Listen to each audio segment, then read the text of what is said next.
Presented by United Mechanical, your trusted partner for commercial and industrial HVAC, electrical, plumbing, and refrigeration. Call United Mechanical at 502-339-1133.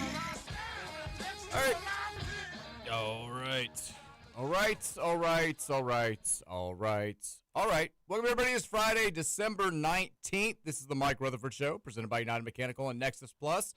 Coming to you live from the world-famous University of Louisville College of Business Studios here in sunny Louisville, Kentucky. Cards fans, you can advance your career without interrupting it with U of L's 20-month professional MBA. It's the program that is designed specifically for busy working professionals. Combine the experience of a top-rated program with the convenience of eating classes that accommodate your schedule. Connect with industry experts, expand your professional network, and hone your business acumen. Get started today and earn your MBA. The first step is hopping online and visiting business.louisville.edu. We're on the air today from 2:32 until 5:30 here on 1450 AM, 96.1 FM, streaming across the land, including on the Big X Sports Radio YouTube channel, airing live on WBNA Channel 21. You know what's better is Big X Sports Radio. It's a Friday edition of the show, the Friday before Christmas. We're feeling festive. We're feeling excited. We got the Bean Bowl coming up in just a handful of days.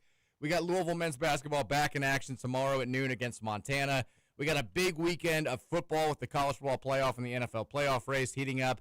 We got lots of fun stuff to talk about. Roman Kelly is here. Will Wigington is here. Keith Wynn will be here shortly. Lots of voices on the show today. Lots of breaking down. Lots of fun. Your text on the Game Day Men's Health text line at 502-414-1450. Before we get into anything today, we say hi to our guy, Roman Kelly. Roman's the first up with the intros. Roman, how are you, buddy? Doing great. Excited to be in. Got a long day ahead of me, kind of. Got some high school football right after Ticket Punchers tonight. Who's still playing high school football? I mean, I meant basketball. Okay, I was going to say, Indiana wrapped up like 8 weeks ago, and Kentucky's done. Didn't know what that was. Floyd. Classic Southern Indiana tonight. rivalry. So that's the one I'll be on here in the studio. But yeah, I'm feeling good. It's obviously the last weekend before Christmas, so it's kind of a busy weekend for me a little bit. But I'm excited. We've got the Cards tomorrow. I'll be in Midway calling a game, but I'll be cheering down from there. Let's go. Will Wigington's in the house as well. Will, how are you doing, buddy? Doing pretty well. Your mic's not on. Oh. Roman. There we go. Try it again. Testing. There we go. Awesome. Okay. How are you? Doing pretty well. Just finished up with school, ready for the holidays, ready for the Beans Bowl. Damn right. And for U of L basketball to get back on track. So it's Bean City. We are just a mere 4 days away from the 2025 Boca Raton Bush's Beans Bowl. We heard from Jeff Brom today. We heard from Miller Moss today. We'll talk about that. We've still got rumors swirling on the transfer portal quarterback front. Lots of stuff to get to. Roman, did you watch the NFL game last night? I know Lakers were on, so. Oh, how'd the Lakers do? You know. That's not good. they won, though, right? Oh! Just based on that reaction, I assume no. Well, I'm actually forgetting here. You don't know if they won or I lost? watched a They little bit. won. They scored 143 points last night. No, we won. Yeah, we came back. That's right. It was bad for a long portion of it. I just blanked there. Sorry. Yes, we won. It's a rough fandom moment right there. I thought we lost for a split second, but we won. We got the job done there at the end. Okay. That's it. Will, did you watch the football game? I did. Fantastic game last night. It was a classic for sure. I once it was 30-14, I turned it off for a few minutes to watch some of the NBA games, but turned right around and they got a punt return touchdown, and it was game on from there. So controversial as always, though, with the refs. Yeah, I didn't love. I mean, so I bet on the Rams to win money line. It was 30-14 last I saw, and I was like, well, this game's over. Right? I've won the money. I'm feeling good. Flipping around, watching a little terrible college basketball, watching some shows with my wife. SNL Christmas special was on. Watched a little bit of that. I looked back down. It's 30-30. Had no idea what had happened. Flipped back over for the overtime. Stafford gets it done. And then the Seahawks with the new rule have an opportunity to answer. You kind of know they're going to go for two if they get the touchdown. They get it done. Crazy game last night. It's still wild to me. I know the Seahawks won. It's insane to me how good Stafford is. Like he's the I was listening earlier on a national radio show, and they mentioned Josh Allen this season has rushed for 41 first downs. Matt Stafford has rushed for 0. the fact that he's got like 41 touchdown passes against 5 interceptions or whatever it is, he's the definition of arm talent. Like that is a gunslinger. That is an old school, just ridiculously gifted quarterback. And it's not like he's throwing to Calvin Johnson anymore. He's got Puka Nacua and a bunch of dudes out there and no run game to really back him up. And yet he's still out there leading a potential Super Bowl favorite. Defense let him down last night a little bit. Special teams let him down a little bit last night in multiple areas of special teams. But my God, that dude is he's still an absolute terror all these years later. They are awfully good. The Seahawks are awfully good as well. But it was a great NFL game last night. Kind of kick-started this period of time where we've got NFL games at weird. This is the weekend where they start playing the games on Saturday, and they got games on Christmas. The Lions are playing the Vikings on Christmas, which throws a huge wrench into my plans. And it felt like last night was kick-starting that last gasp of the regular season. And it was fun. It was a great game. It was nicely done. We've got bowl games going on as well. It was Arkansas State won last night in the Xbox Bowl, I believe. They had Master Chief on the field. I mean, a lot of the stuff that was going on last night was just just classic bowls. Like, I feel like bowl games they've read the criticisms. They've heard the talk that they're on the way out, and they're like, let's just lean into the madness here. Everybody loved what the Pop-Tart Bowl did, so let's just go ahead and go full drunk bowl game. They have to. And it's been great. Arkansas State beats Missouri State and Nick Petrino last night, 34-28. We've got, last I saw, Kennesaw State was down like 58-0 to Western Michigan in the Myrtle Beach Bowl. I don't know if we have an update there. Last I checked, they were getting blasted. They won 41-6. Yep. Western Michigan did? Yeah. Go Bronx. Oh, NC State already scored. NC State and Memphis State is going on right now in the Gasparilla Bowl at Raymond James Stadium. That's on ESPN. Kicked off 8 minutes ago. NC State's already scored? Yes. ACC. And we, ACC. Yeah. Suck it, Memphis State. There we go. And this is the last bowl game we get until Monday. So CJ Bailey touchdown. CJ Bailey Russian? Yeah. All right. Classic NC State. This is who NC State is. They 7-5, 8-4 type season, and then playing a bowl game at 2:30 in the afternoon on December 19th on a weekday. I think Keith's here. We'll let him in a second.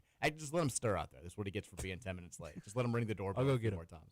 All right, we'll bring Keith in. It is bowl season. It's also playoff season now. We got the first of 4 first-round games in the CFP tonight.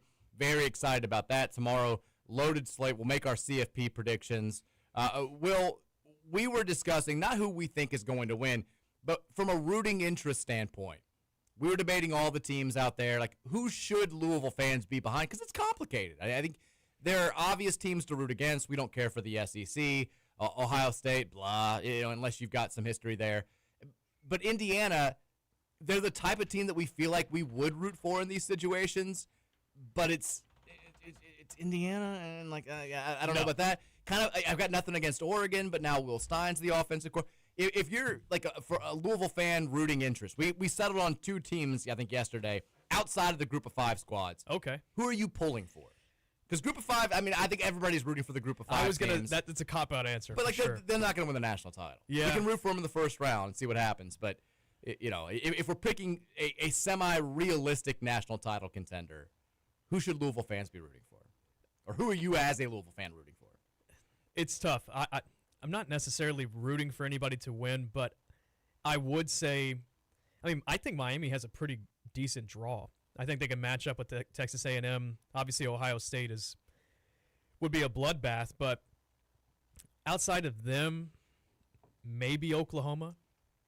I picked Roman picked Alabama, and on Running with Roman, I picked Oklahoma by a field goal as well. So I like Brent Venables, John Mateer. I don't really have any problems with Oklahoma. I have problems with Alabama, Georgia. Really any SEC team, I guess. So Oklahoma's technically yes. They are. They don't feel like they're SEC, exactly. but they are. So I guess the team I think is going to win is Georgia, but the team I want to win, I'll go with Miami. Keith Wynn's in the house now. We actually let him in. I said that you needed to just let him knock out there for a little bit, let him stir. It's the holidays. Keith, how are you, buddy? I'm doing good, man. Sorry for being a little bit late. Traffic is Keith's mic's not on either. It's on. He needs to smack it. Smack it. Smack it. He smacked it. Oh, there we go. Now it's working. Nice. Okay, there we go. Nice smack There we go. there. How are you doing, buddy? I'm doing great, man. Doing great. Happy to be here as usual. we were talking about this. I want to get your take on this. We'll talk more in depth about who we think is going to win the CFP games and what to look for. But from a Louisville fan, like rooting guide, if we're saying that like we're against the traditional SEC powers because nobody likes Bama, nobody likes Georgia, whatever, Ohio State, kind of the same deal. I feel like we can't root for Oregon now because Will Stein. I can't have UK's new offensive coordinator call plays and have them win a national title. Fair. Indiana is I like the idea of shaking up the landscape of the sport. I think it would be a cool message in year 2 of the playoff to have a program that's been historically terrible win the national championship. But I'm insanely jealous. My jealousy just, they're too close. They've been too bad. That should be us. I don't like it. I don't like it at all. The group of 5 teams I'm cheering for, but I don't think they have any sort of real chance. A&M, The other SEC schools, Texas Tech, Roman's picking them now. He's riding with Texas Tech because he likes Texas Tech, and John Denver went to school there, and he thought that every Christmas song was written by John Denver until he was like 15 years old. Who are you rooting for in the playoff? I know people hate the SEC, the chant. Don't pick an SEC. SEC. Don't do that. But I root for going for Miami. I want the ACC to have a good showing. That's where I am in the playoff because it only helps Louisville in the long run. So I can understand from a fan standpoint the IU aspect because I agree that should be us. I mean that there's no reason why Louisville can't be in that position. But I think that's that'd probably be number 2. It's just be fun to see a team like IU really completely turn around college football if they win a championship this year. I mean, it's a completely unheard of idea that a team that was 2 years ago that bad and really historically that bad to be able to win the championship and do it in a fashion where they're knocking off Ohio State once and then potentially having to run through who they had to run through. I mean, it'd be great. But Miami winning a national championship, as much as it sucks that Louisville lost to a team that won the championship, Louisville lost to a team that won the championship. I think that's a positive, and I think that the ACC is only better off if they have a national champion. So, this is what Greg Sankey's done to me. I've always been like, you guys are dumb. The whole point of having conference rivalries is like you point and laugh when crappy things happen to them. I don't like Clemson. I don't like Florida State. I love when these teams fail, and it feels like because of all this politicking that took place in the offseason and all this, you're doing things that I think most of the rest of the world sees as detrimental to the joy of college football. I feel like I've had to be go ACC this year, and it was like the first Thursday of the season where I'm like NC State was getting pushed by like Coastal Carolina or somebody. I'm like, oh, I can't do this the whole year. I can't not root for the upset. But now that we're here, I've never liked Miami football. I grew up kind of thinking they're the bad guys. I don't care for the U. I don't like this whole thing. And I'm going to be throwing up the U tomorrow night or tomorrow afternoon. I guess I feel like we have to pull for the Canes. 1, like you said, we beat them. 2, it's good for us now with the ACC. We got to do something. Yeah, absolutely, and it's just the way it is. And again, it just going into next year, obviously the ACC has the narratives matter. I mean, as much as it sucks, the narratives do matter. And so, having your conference being, coming off a national championship just helps you and gives you a little bit more, the narrative gets favored in your way a little bit more instead of the other way around. So it's the way it goes now. Now, if my hand does ultimately get forced, which I'm sure it will, I'll pull for Indiana over like Georgia or Ohio State or whoever. If it comes, hell, I'll pull for them over Alabama in the quarterfinals if it comes down to probably Oklahoma too. But I'm going to act like I'm not jealous while it's happening. I'm going to be insanely jealous, and I'm going to, I'm glad they're having success, I guess, but also not really. I don't like anything. I don't like how it's happened so quickly and so easily, and it feels like that should be us. It feels like that should be if you Google worst power conference football programs of all time, I assume Indiana comes up in any sort of terrible AI result that you get. Let's see what AI overview actually says. Worst power conference. Who else is up there?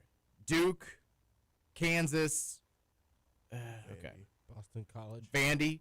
Okay, it says historically Wake Forest often it's a tough blow for historically Wake Forest often ranks as the worst all-time power conference football program by winning percentage, with Indiana, Northwestern, Kansas State, Vanderbilt, and Washington State frequently cited as perennial strugglers due to long stretches of losing, low conference finishes, and limited success. All these you're saying the same thing in 4 different ways here. Lots of losing, bad finishes, limited success. You're saying the same thing, AI, in 4 different ways.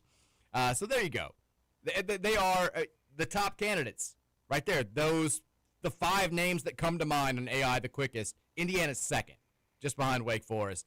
And we're talking about them now being the Big Ten champion, the number 1 seed in the playoff, the Heisman Trophy winner, and potentially the favorite if things fall their way to win a national championship. The whole thing it's too much. It's just like one of those things I'm like, oh, good for them. It's cool to see other little guys having some success. All of it happening at the same time. I'm like, well, you can't have that happen. It's like your buddy who you kind of had like a friendly rivalry with, who marries a supermodel, hits the lottery, and then gets like a promotion to be on national TV every single day. You're like, all right, well, one of those things I've been happy for you. All 3, I'm kind of like, doesn't really seem fair, but that's where we are right now. We've got basketball to look forward to this weekend as well. I mean, this is I'll keep saying it. It's the worst time of the year for college basketball. There's just nobody schedules big time on campus games because the students are all gone. Most big time programs like to give their kids a little bit of a break for the holidays. We're going to play tomorrow and then we're going to be off for 10 days. It kind of feels like this is you have winter break in school. It kind of feels like this is winter break for basketball right now. And I don't care for it because like the most recent, even if we go out there tomorrow and beat Montana by 35 points, the most recent legitimate game we've played is going to be that ass kicking at the hands of Tennessee. Will, where are you with this team? We talked about it on Monday a lot. I mean, I guess on Wednesday's show. I'm losing track of days now. The loss was bad. There's no question about that, but there are degrees of bad. How much did it alter your overall perception of this team, or did it alter your overall perception of this team as we get ready to flip the calendar to 2026? Yes and no. Right now I'm in a show-me phase with this team. I think we have the talent and personnel. I know people have talked about how they don't think we have the requisite size to be able to compete with teams like Tennessee. I honestly disagree. I think it's more of a scheme and mindset issue rather than a personnel issue. I do think that this team needs to learn how to be punched in the mouth and then punch back. They don't really have an option B right now, especially against teams that can make them uncomfortable on offense. So we have a lot of work to do, a lot of lineup adjustments to make, in my opinion. I think we need to cut down the rotation a bit, but we still have all the makings of a team that can make a deep run in March. So I'm just frustrated more so with playing teams in this kind of scenario and always just getting blasted by them. So that has to change. I think it's natural to get blown out. I mean, Gonzaga is one of the best teams in the country, and they got 40-pieced by Michigan. It's going to happen sometimes. But when push comes to shove in a game that you're playing against teams that you don't think you match up well against, you can't lose by 20 all the time. So things need to change, but I'm not saying the sky is falling, but I'm definitely not happy with where we are right now. But I did predict 2 losses in the non-con, so I guess I can't be too angry. It feels like football where, we're sitting there and I'm like, oh, this is terrible. And I'm like, I thought we were going to be 8-3. We're sitting here at 8-3 now going into this game, or whatever it was. I'm like, why am I so mad? It's the way in which it's happened. Exactly. I think, we talked about, I think most people predicted maybe 2-3 losses for Louisville in the non-con. We still have the Baylor game looming in February. So we're on track. But I think the combination of the way that the 2 losses have looked and the fact that the teams that you've beaten aren't quite as strong as you thought they were going to be going into the season has a lot of Louisville fans kind of giving this team the side eye a little bit. You got a lot of national people, too, who I think are saying, like, is Louisville that good? We've all just kind of assumed this. And now that win over Kentucky doesn't look quite as impactful as it did in week 2 of the season. The Cincinnati game the same, Memphis State the same, Indiana we'll see. I think that's a good win, but it's not a great win. And when they've played 2 undeniably good teams on the road, they've gotten kind of their ass handed to them. And I don't think anybody really knows. Keith, has your confidence level taken a dip with basketball following what we saw on Tuesday? No, not personally. I think it's just hard to really see how that game would have changed if Michael Brown was playing. I think offensively, especially when the shots aren't falling, you got to have somebody that can beat guys off the dribble, get to the paint on their own, and they didn't have anybody that could do that. And they also didn't have anybody that could just naturally handle the ball against a defense like that, and I think that's where he would have changed things.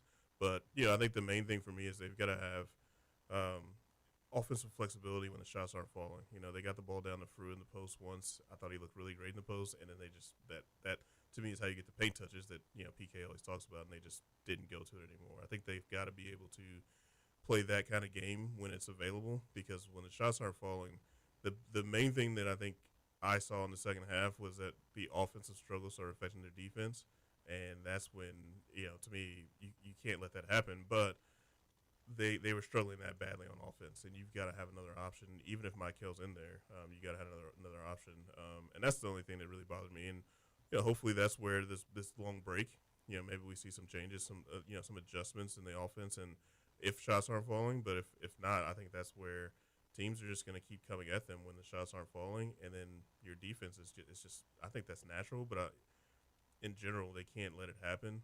But I think that's what changed the game. They kept it close. I thought that was important, and I thought their defense was playing fine in the first half, and then it just all fell apart. So hadn't changed really, because I just don't think that I could take a guy that's potential top 5 pick out of your lineup. Well, yeah, you're not going to be nearly as good as you're supposed to be, and I think it's hard to really take a judgment from it after that. Can we talk about Michael Brown's dad is out there. He has been tweeting the last 24 hours or so, and I don't know if this is in direct response to anything, because obviously there's talk about Michael and the back injury, and that's kind of dominated. And I don't know if this is him trying to get out in front of some criticism when it comes to him maybe falling out of the top 5 or being compared. But he went on like a spree last night where he was just talking about, people had questions about his finishing. Well, he's finishing at the rim at a 71% clip and all this stuff. And then he had a montage of, I'll say, bad shots that Michael is taking. That's the one I saw. And he's like, these aren't bad shots. He's not hesitating. They're going to fall on time. Save this post. And I was like, I don't know if I don't know if this is I don't love that this is maybe the message that's being sent right now, because I've been saying the shooting percentages are going to go up, but it's going to be a byproduct of him realizing that you don't need to take these types of shots in this system. Yeah. We get good shots. You've got good shooters around you. The good shots are going to come. We don't need you taking step back, off the bounce, 26-footers 5 seconds into a shot clock. And his dad is kind of like, yes, we do. Keep taking them. They're going to go in. And I was like, I don't love this. And then he's talking to me. I mean, Travis Branham had posted this statistical analysis of the big 6 freshmen and ranked them in points per game and shooting percentage and assist ratio and turnover ratio and all this stuff. And Michael ended up averaging out to 5th out of those 6 guys, ahead of only Nate Ament. And this was against quality competition, games against power conference competition, and Michael's dad didn't love that. And he had a big post kind of quote tweeting that, and I was just kind of like, you've done a great job raising him. You've done at some point we're gonna have to maybe just loosen the leash a little bit here and let the coaches do what they need to do, because and he did he was going back and forth with fans and having productive conversations, I felt like, and seemed more reasonable, but the whole the bad shot montage and being like, this is actually good, we need to keep doing this, that was the one where I was like, no, we don't. The other guys are shooting better percentages because they're taking better shots. Your kid can light it up from the outside. He's a fantastic shooter. He's an average shooter like everybody is besides Steph Curry when they're taking the types of shots that you're showing in this highlight video. Let's go ahead and get that fixed out. But I do think he's going to be fine. I think the interesting thing about Michael is I think where he's going to be able to showcase his ability, especially for the pros, is getting into the lane and beating people off the dribble and making decisions when you get in that spot. That's basketball, especially for a point guard. It's setting everybody else up, and he's shown he can do it. It just doesn't seem like he's really forcing that issue. He's forcing the bad shot issue, and it is surprising to see his dad, a guy who knows basketball, who's really helped him get to this point, advocate for him taking bad shots as opposed to setting up everybody else on his team, which was, I think, at least it felt like that was part of the sell. Yeah, was come here and he's going to be around a bunch of good shooters. We're going to build a team around him, and it doesn't feel like he's really leaning on them like he should be. And again, hopefully maybe these are things that change in the flip of the calendar of those shots he's taking. When he's hitting them, hey, it's great, but they're always the Russ Smith no, yes shots, and you just don't need that.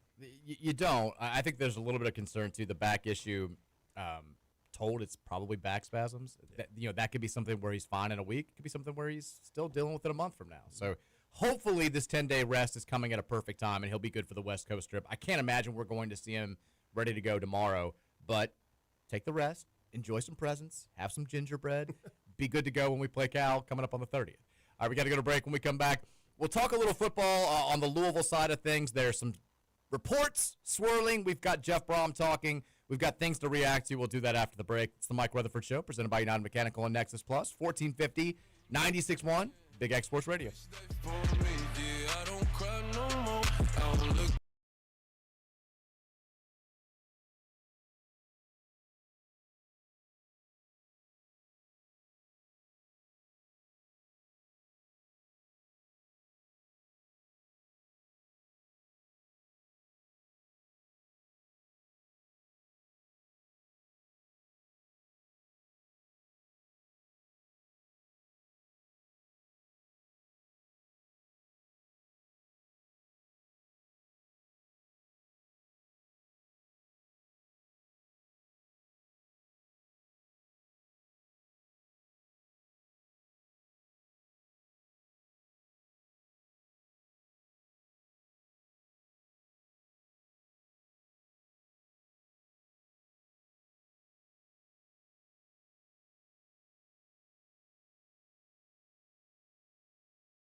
Welcome in 3 o'clock hour of the Mike Rutherford Show, presented by United Mechanical and Nexus Plus, Louisville's newest construction management company.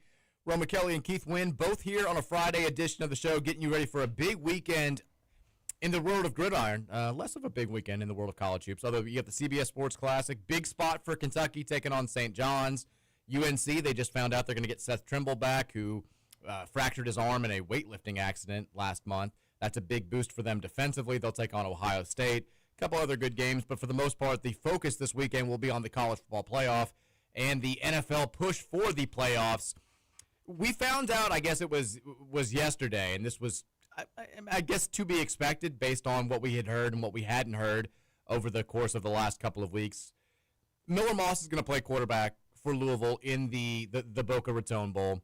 He came out, he was asked about it, and he said, my attitude towards this was, as long as I was healthy, I was going to play.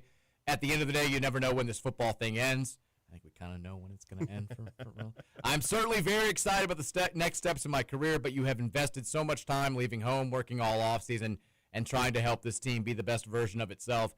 When you invest so much into your craft with a group, you want to finish it the right way.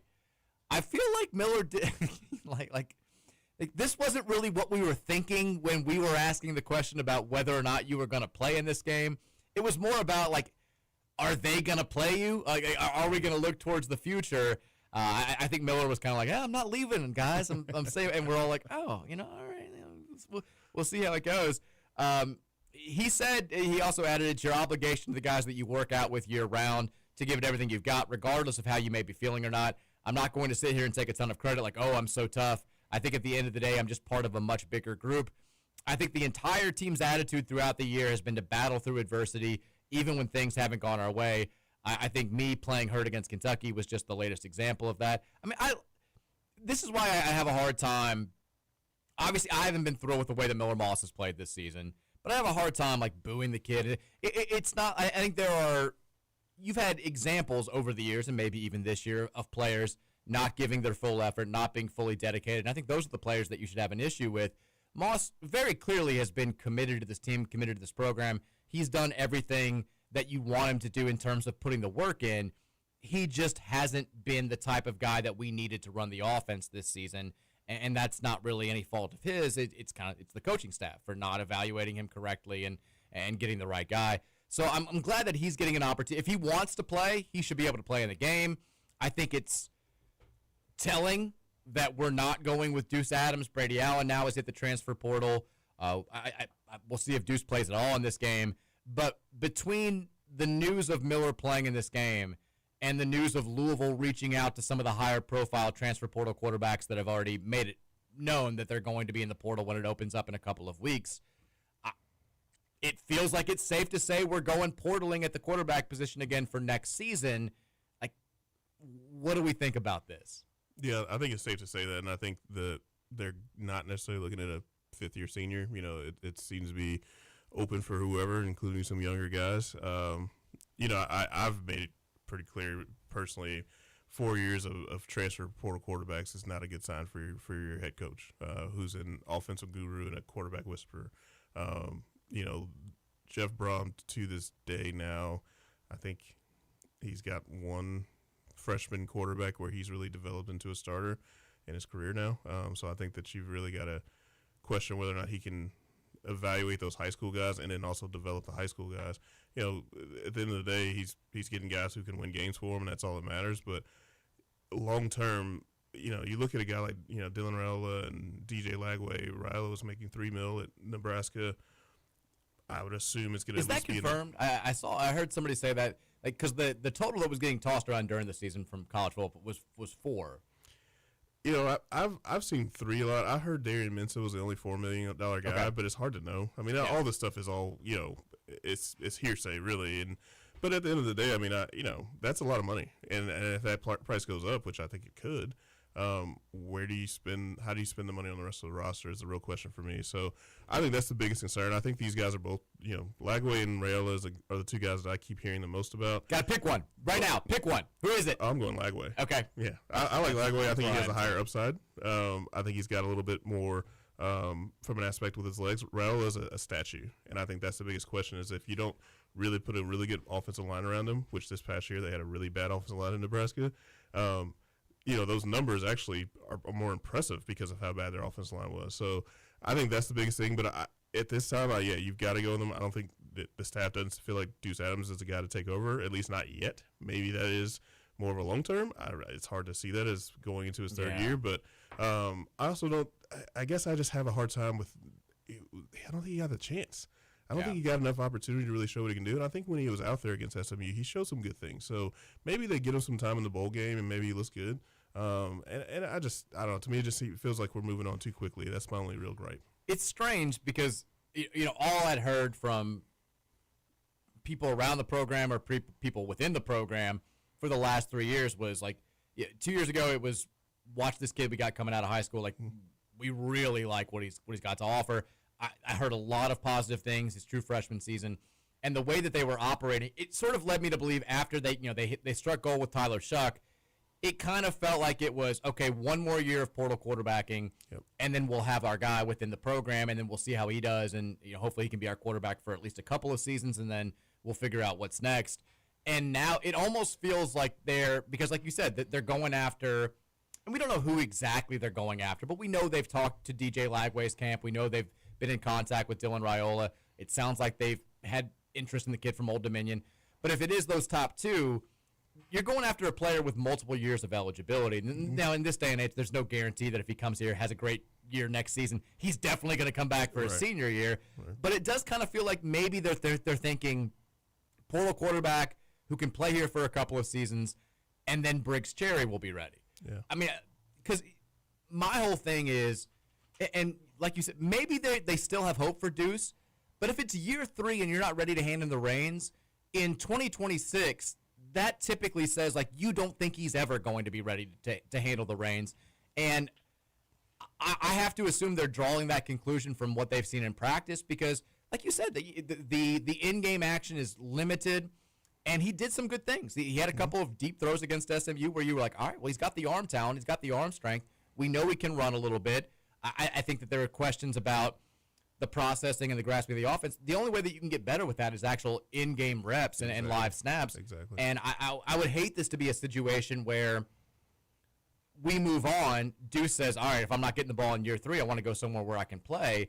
And then he goes out there and lights it up for a couple of years, and you feel like you could have had a better quarterback on the cheap, or at least cheaper, with Deuce. Now, the whole thing with Raiola, it seems to be that Adidas would get involved and help out a little bit, and that can help with the price tag, and maybe that's why he's more attractive to Louisville than some other candidates, because you still feel like you can have the same ballpark of NIL funds to go and build around him without having to spend an additional like $2.5 million on the quarterback position, which sounds good to me. If you're asking me who I prefer, and I love that this has become a question because you go, I think it was maybe this Jacob Lane or Alan Thomas, one of the state of Louisville guys, who just was like, Raiola or Lagway, go. And like 75% of the responses are people who aren't just picking a side, but saying like it's not close. Yeah. It's my least favorite thing. Like I don't even think it's an argument for the other side. It's Raiola, and people are like, if you don't think Lagway, you're an absolute moron. Like there are very clearly pros and cons for both guys. I think that the ceiling is higher with Lagway, and I do think that that's pretty clear. Mm-hmm. I think the floor is higher with Raiola, and I also think that that's pretty clear. Mm-hmm. But as far as what they could do in a system with Jeff Brown, who the hell knows? Who knows? Like, we haven't seen Raiola play with a competent offensive line. Mm-hmm. We haven't seen Lagway play in a system where they were doing anything other than like, hey, go out there and do stuff. Go make plays. Who knows how either one would fit? I think that you could get excited about either guy. Raiola is harder for me to get excited about just watching Nebraska the last couple of years. I think that I can't take myself out of the mindset that I was in when I was watching him as an objective viewer, where I'm like, this kid is 25% as good as he thinks he is. Yeah. I don't know why we're giving him this much attention. He's not making throws. He's missing wide open guys. He's got the jittery feet in the pocket. Part of that, I'm sure, is because he's getting sacked 8 times a game. But every time there was never a moment where I was like, this kid is as good as he was advertised coming out of high school. And it's tough for me now to be like, he's awesome if he comes here. I don't know, man. I just have significant doubts about him if he does wind up being the guy. I'll talk myself into it. Yeah. But I had significant doubts last year, and I shouldn't have talked myself into it. I think Raio's biggest issue is that I think he played against good competition in high school, but he was able to move around and extend plays in high school, and he is just not that athletic, and he still tries to do those things. And so I think it just factors in. I mean, he tries to make these, highlight plays, and it's like guys are much faster, much quicker, and better, and it ends up taking away a big part of what he does well, I guess you can say, and what he likes to do, I guess. And so he's not very good just dropping back in the pocket and making throws. But, his numbers are legit. Those numbers are his numbers, and he can complete a high level, high percentage of passes. He's got the arm strength. It started to tail off as the season went on. And, it seems like at least his personality is just grating, I think, to a lot of people, at least from far away. But it seems like from a teammate standpoint, seems fine. Yeah. Which is, all that really matters at the end of the day. I think a lot of the other stuff is just him growing up and maturing. I mean, these guys are pretty young, and I think sometimes that gets missed. So I think as he matures, he'll get rid of the whole Mahomes thing to a degree. I know a lot of people have said this, and I genuinely want it to happen if he comes here, that he just like becomes Lamar Jackson. Like that he just like he changes the number to like wants to be 8, or he becomes like 18 and just like grows out the hair and like does like it just like takes on the whole Lamar Jackson persona, like starts wearing the same chains that he does. That'd be great. Like, I want that to happen if we do land him. What do you make of? So since we've become in the last 48 hours directly attached to him, I've done more looking at what Nebraska people are saying to him, and I thought I was seeing things, but I've seen a number of Nebraska fan and fan media people saying the same type of thing. He was billed as this just gigantic cannon arm kid coming out of high school, and it looked like at least towards the end of this season, like the arm wasn't really there. Yeah. Because I was kind of like, am I missing something watching some of these games, watching some of these highlights? There are a bunch of like Nebraska podcasts dedicated solely to like what happened to Dylan Raiola's arm. What do we think happened to Dylan Raiola's arm, and how much of an issue is that if he does wind up coming here? Yeah, I think that's one of the things you got to vet out, and I think that's where early in the season his deep ball was fine, and it really did fall off. You can just see it, and I think the pace on the ball fell off, and usually that leads to either shoulder issues or, one other thing you would think is his footwork got messy, but that'd be hard to do in the middle of the season. I think he's probably got some kind of shoulder issue, or like a bicep tear, which is also troubling. One of those types of things where it's like you've got to get him in and work him out. You've got to that's the type of stuff from an investment standpoint. All of that before you. Hey, this is our guy, and he ends up on campus. You got to figure that stuff out, and that's where, to me, Lagway is the most interesting too, because it's still unknown how healthy he is. He spent all off season last year not able to throw a football. Yeah. So there's just so much unknown with all of these guys, and I take a step back sometimes because I know I've pointed out last time I was on. There's so many needs on this roster that you have to take a step back and say, is it worthwhile? I think the Adidas factor is huge because then you can spend some money elsewhere.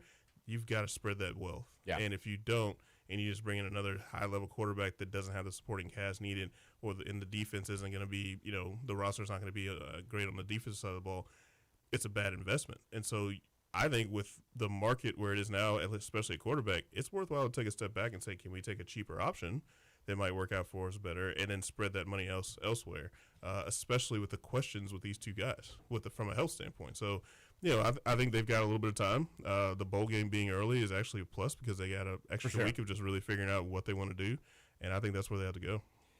I feel like with the Raiola stuff, there's so much weird synchronicity between this and last year. Like I started looking at their fans, and whenever a quarterback leaves a program, the fans can be like, oh, good luck. He does this, he does.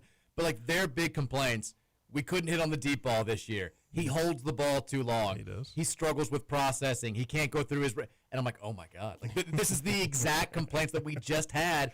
And then when you look at the rationale for why he's going to be better in a program like Louisville, it's, well, he had a terrible offensive line last year. Didn't have enough weapons. Didn't have the run game to back him up. Didn't have, he'll coach better than Jeff Brom. We said the same things about Miller Moss last year, and then he gets here, and through no fault of his own, we didn't have the stellar run game to back him up a lot of times. The offensive line underperformed a lot when it came to pass protection, and like the same issues that plagued him at times at USC certainly plagued him at Louisville.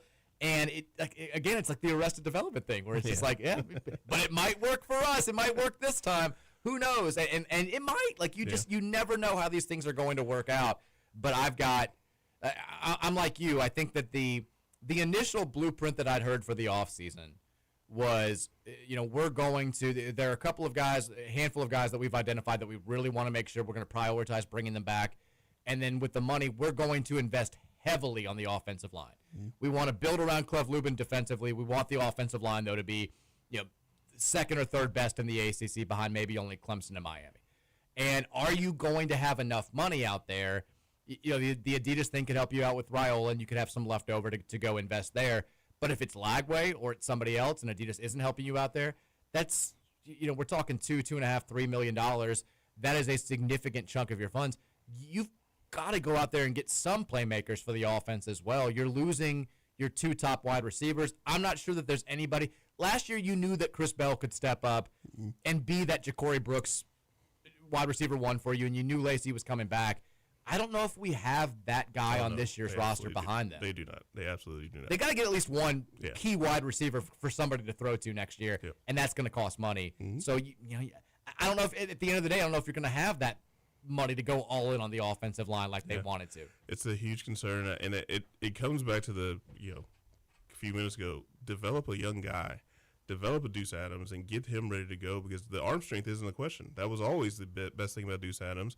Last year there was these Twitter videos he's posting that he's just whipping the ball outside the hash, and it's like, yeah, this guy's got it. Yeah. And you watch him play, whether we practice or in a game, it always showed that he put a zip on the ball and he had the arm strength. That's the part that you just develop everything else around him. And so that's where I guess my frustration is that you're going again and spending a lot of money on a quarterback, and I just don't know how. And of course, I have no clue how much funds they do have, where they're going to be saving from a guy like Chris Bell and Colin Lacey. Now those funds are coming back, things like that, where maybe we're making more of it than it needs to be. But the sheer volume of players they have to get from the portal this time around because they have mismanaged the roster, you can't go all in on a quarterback, at least in my opinion, unless you have some funds that I just don't know about, which hopefully they do. I hate to continue to nag on what they do with Jeff Brom and this staff and the way that they go about their current roster and how the guys come back and what they play, but the things we're saying about Deuce Adams, I feel like there's a player or two at every position group we can kind of say that about, or at least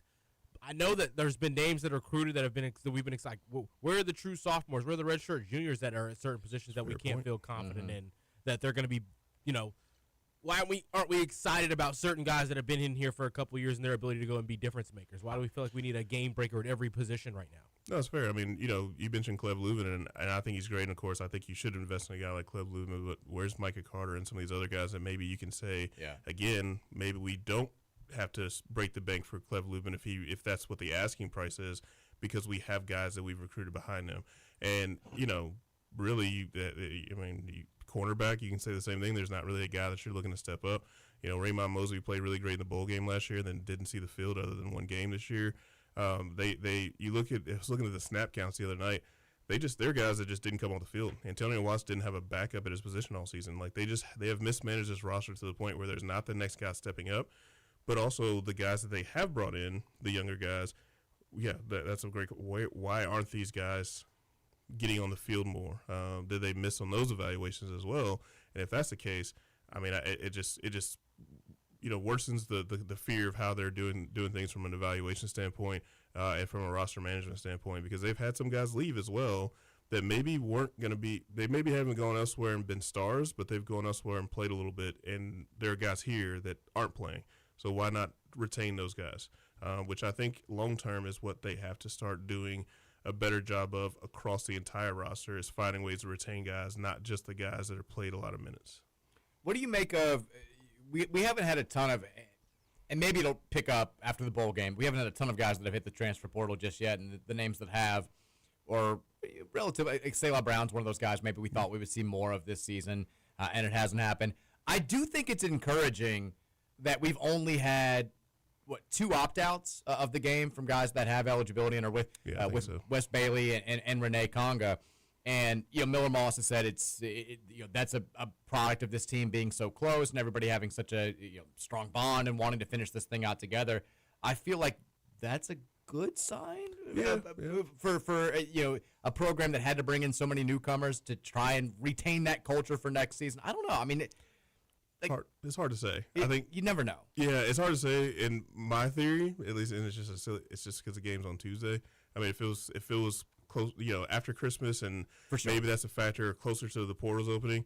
That's my theory, but I really don't know. You're probably right. Toledo's in the same spot. They haven't lost a lot of guys either.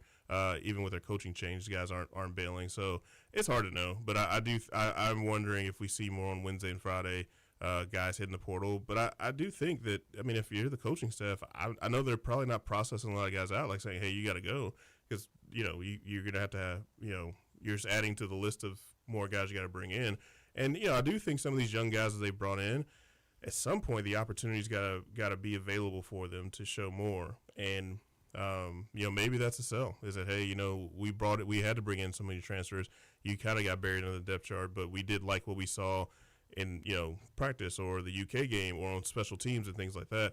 That maybe that some of these guys are willing to stick around and see if they can get to the top of the depth chart, because you just don't know who they're going to be able to bring in. You don't know if you can bypass those guys or not. AJ Green is a guy that I thought was really interesting this year. Didn't end up being a starter, even though he had portal opportunity last year. He got on the field plenty. He got plenty of sacks, and he should be the easy starter next year to replace Wes Bailey. So maybe they're selling the path to the field for some of these guys, but man, it could be rough if they lose a lot of guys, because it's just beating a dead horse. They just got to make so many replacements of what they got right now. The super frustrating thing about talking about this and trying to follow it is you wish you knew how much money we had to work with, right? Like at least with pro sports, I can get mad at the Reds where it's like, you said we had $20 million, you're spending $16 million on these 4 crappy relievers. Like now we've only got 4. Like we have no idea what the budget is. Yep. And so it leads to situations where not just our fan base, but fan bases across the country can be like, well, get this guy, get that guy, get this guy. And we don't know exactly what their points of emphasis are, where their areas of focus are, and how much they have left over. And so it just leads to all these questions out there. It's free agency, but it's free agency where we're all essentially flying blind as fans, and we have no idea what we're working with and who we're going after and what the negotiation process is like. It's all just it's insanity. It's still insanity. By the way, NC State, speaking of insanity, now leads 4 seconds into the second quarter, 21-0 over Memphis State. They're kind of just kicking the absolute crap out of the Tigers right now, and doing so without having to really work. Looks like a couple long interception return. Wes Bailey, or CJ Bailey, I should say, throwing the ball decently well. But ACC. Yeah, you got to root for them, man. Western Michigan went nuts this morning. They beat the hell out of Kennesaw State early on. I didn't even get to turn the game on before they were up 21-0. I saw it was 34-0 at halftime. Yeah, it was like, all right. I did enjoy, multiple people posted the screenshot of them being up 41-0 and was like, oh, that's a crazy score. Yeah. That's that's interesting score. It must be a very impressive performance if that's happening. A couple other football nuggets to get to since we have just a couple minutes here left in this segment. You mentioned Dari Mensah earlier today. There are now reports out there that he's coming back to Duke for next season. He's skipping the NFL draft. He's not going the portal route. This guy led the ACC in passing yards this past season, obviously led the Blue Devils to a conference championship. And that's good for the league. I don't know. Duke's MO seems to be like throw money at the quarterback and then just like everything else is going to be somewhat okay. We'll do everything else normally.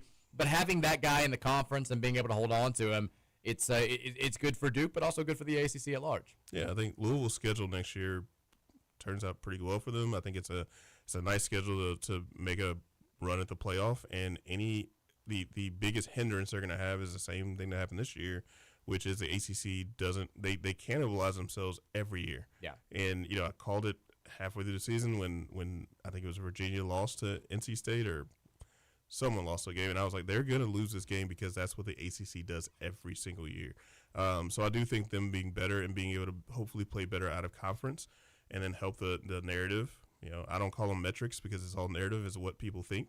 I think that's a positive. So a guy like CJ Bailey, he's a guy that I think is an interesting case. So he might not go back to NC State because NC State can't hold on to their best players. No. Concepcion's down at Texas A&M and Hollywood Smothers at the portal the other day. So any of these teams being better is always a positive. But NC State's one of the more interesting programs in the ACC to me because they always have guys. And it's really interesting because I don't know how they get these guys, but they can't hold on to them now. So and they're always 8-4, 7-5 every single year. Every year they're 8-4. It's a Dave Dorian experience. We also had news from Ross Dellinger today saying that, of note, in light of the very public situation around the CFP selections, Notre Dame AD Pete Pavakwa and ACC Commissioner Jim Phillips met in NYC on Thursday for nearly 2 hours in a productive gathering that covered a range of issues. I mean, do we think they fought or do we think they kissed? Like at the end of the conversation, who the hell knows? I guarantee though that Bavakwa got what he wanted to out of this whole thing because he always does. Yeah, I hope. I wish it was the other way around where he felt like I really stepped in it because he really did, in my opinion at least, and maybe came out of it. But at least I think that the message after that meeting feels like there had to be at least a little bit of a mea culpa from his standpoint. But he definitely got what he wanted because yes, again, he always does, and that's how Notre Dame works the ACC. Gross. We got to go to break. When we come back, we'll take some text from you guys on the Game Day Men's Health text line. That number, 502-414-1450. If you've got basketball thoughts, football thoughts, whatever thoughts, we'll take them today. No volleyball thoughts, though. We don't want to talk about Kentucky playing for the national title. We'll be back after the break. It's the Mike Rutherford Show, presented by United Mechanical and Nexus Plus, 1450, 96.1.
.96.1 Big X Sports Radio. Shout out to John Burke and United Mechanical.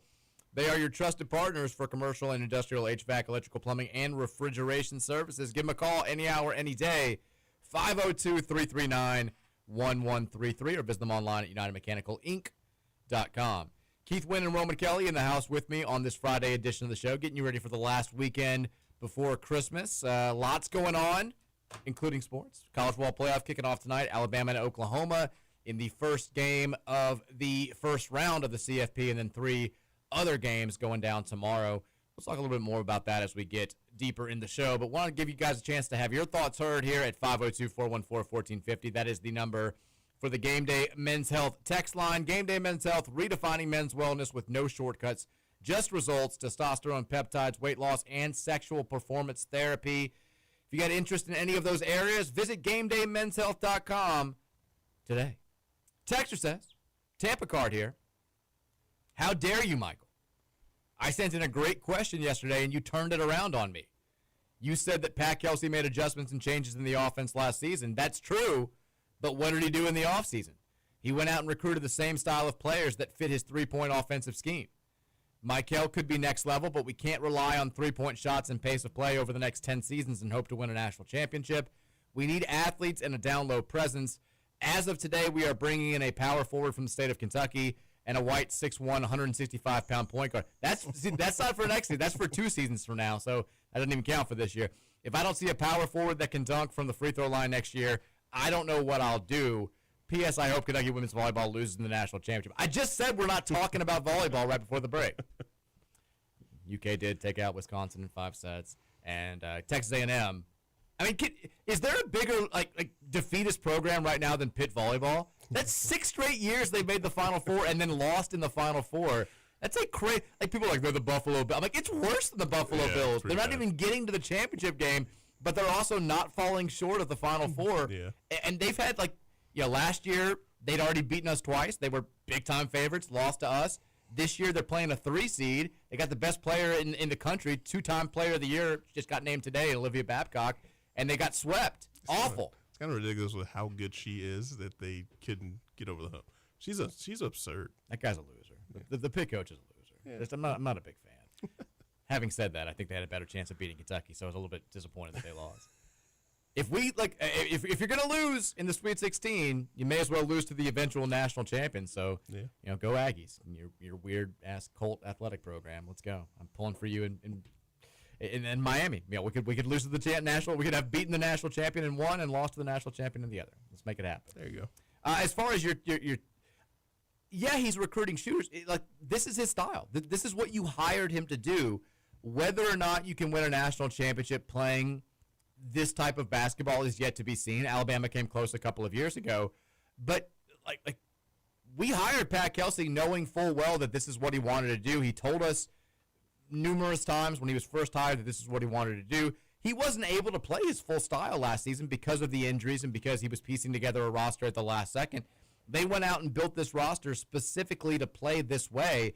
So yeah, if it ends up falling flat on its face, maybe you reevaluate it moving forward, but for the time being, he's not gonna change who he is, nor should he. It hasn't been proven yet that this isn't going to work at a place like Louisville, so I don't fault him. Would I like to have a big, brawny power forward in the mix and still play the same way that we're playing now? Yeah, I think you can do that as well, but as of right now, we don't have one. I think they thought that one of the 3 power forwards would be good enough to get the job done. Maybe they still will, but in 2 of our biggest spots so far this season, it's been without question an area of weakness. Is Frew getting the job done in that area?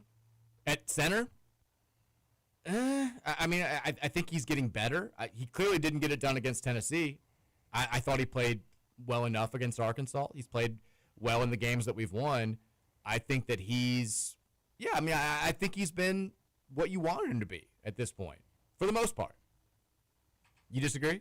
I mean, I think he's done the things you want him to do, but I think there's still more out there for him that I've. Oh, sure, he's got to keep it getting better. No question about it. I think that PK has a manual. He mentioned in the post game, that somebody asked about Frew only getting 3 shots, and he said, maybe we could, manufacture some ways to make that work. I think you have to do that at times. Yeah. And I think that's where, to me, that's what I'm looking for. But I also think getting a guy of really good 4-man into this scheme, the sell obviously is that, hey, we can showcase your shooting ability if you have a guy that is looking to do that.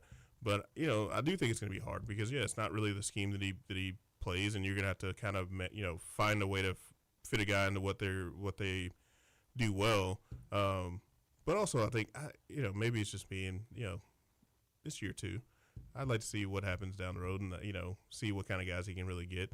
I do think the high school recruiting, I know it's been, a topic for 2 years from now, but his portal additions have been outstanding. Mm-hmm. And as long as he's still doing that, to me, I guess it's just not really a concern until it is, I guess. Now, he had his radio show last night, which you could have heard on our sister station, 970 WGTK, and he did say at one point, one of the big points of emphasis that we've had in practice since the Tennessee game is getting our big guys more involved in the offense, which I think that was one of the disappointing things to me about the Tennessee game. Not necessarily that we weren't going right at Felix Ikpara, who's a terrific defensive big man, but when they brought Estrella in, he's all offense, no defense. Yep. And we threw it down there one time to Sananda, and he whooped him. Like, easy layup, and then we just didn't look at him the rest of the game when Estrella was in there. That should have been a, hey, guarantee. When you see this big, lumbering white dude replace the bigger black guy, like, go into the point. Like, we need to expose him defensively because he can score on us, and we just didn't do it. That was really, really frustrating from that game, and hopefully, it should be a point of emphasis. Texture says, after looking at some highlights, I like Colton Joseph the most. He's very athletic, good dual threat, and has a strong arm. The accuracy can be improved, and Jeff would really be able to develop him over the next 2 seasons if we were to get him. I like Joseph a lot, too. I like Joseph. The interceptions bother me, only because he's playing at a lower level, but the athleticism is – I don't know how Jeff can – make his offense fit what he does athletically. We haven't really seen that, but the athleticism really stands out. The toughness, he's got that. He's a moxie guy, and I think those are the guys at least I like that. Kind of at the college football level, just make plays. They run hard. They take it seriously. They play hard. He seems like that kind of guy. But you can't get over the fact that he can run the ball really well, and I think that'd be a nice wrinkle to add, especially because it helps navigate offensive line issues if you do have them, if you have a quarterback that can get moving. Riddler has texted in. Said, Riddler here, I don't want to talk about my LaRue County Hawks falling in the KOB, so I offer the below question. Yeah, LaRue County got smacked by Fairdale. They play Trinity today, though. This is a big spot for me in the losers bracket. I saw Kyle Saxton at my son's play today. Who's the brother of Trinity head coach Brett Saxton. And I didn't say anything, but I was like, I said hey to him, but I didn't want to be like, hey, might call for your brother's job if you can't get it done today. If we don't beat LaRue County today, I'm calling for Brett Saxton's job. We got to install, I don't know, Dan Senard, Jason Walsh, some players from the vaunted 02-03 regional quarterfinalist team to take over this program. We can't lose to LaRue County, Brett. Cannot happen. But he says, what content would you provide as AD for the Baja Blast? Okay, come on, guys. The Orange and Black website is blocked in Kentucky. I wouldn't know. That's just what I've heard. Would you play Hogs Plus content on a loop? If not, where would your source material come from? Are you requiring coaches to – you guys are getting bogged down in the fine details. Magazines. Move on. No. We're classier than that. We've got enough money as an athletic program to go beyond magazines. I don't know. You start giving them electronics now. They're getting on social media and trying to talk to people while they're in the weight room. We don't need that either. A lot of room for mistakes to happen of copying and linking to the wrong thing. There will be specifically designed electronic devices for this purpose alone. We won't have concern about, because I know what a lot of you are thinking. Well, maybe they get an undergrad on the phone and she's helping out with this thing. No, we're not going to allow that. The normal phones, the normal computers, they're checked at the door before you enter the blast zone, and you've got specifically designed devices for this. Blast zone. The whole thing is fine. It's not going to backfire. We're good to go. The Ohio situation wouldn't happen. None of these situations are happening. Not in my athletic program. We're alleviating these desires. We're getting them all out of our system, and we're just focused on sports. Oh, man. Everyone else is laughing. There's no smile on my face. I'm dead serious. This is going to happen. Text, hey, Mark, how sad does it make it that there is no Diamond Head Classic this year? I don't want to talk about it.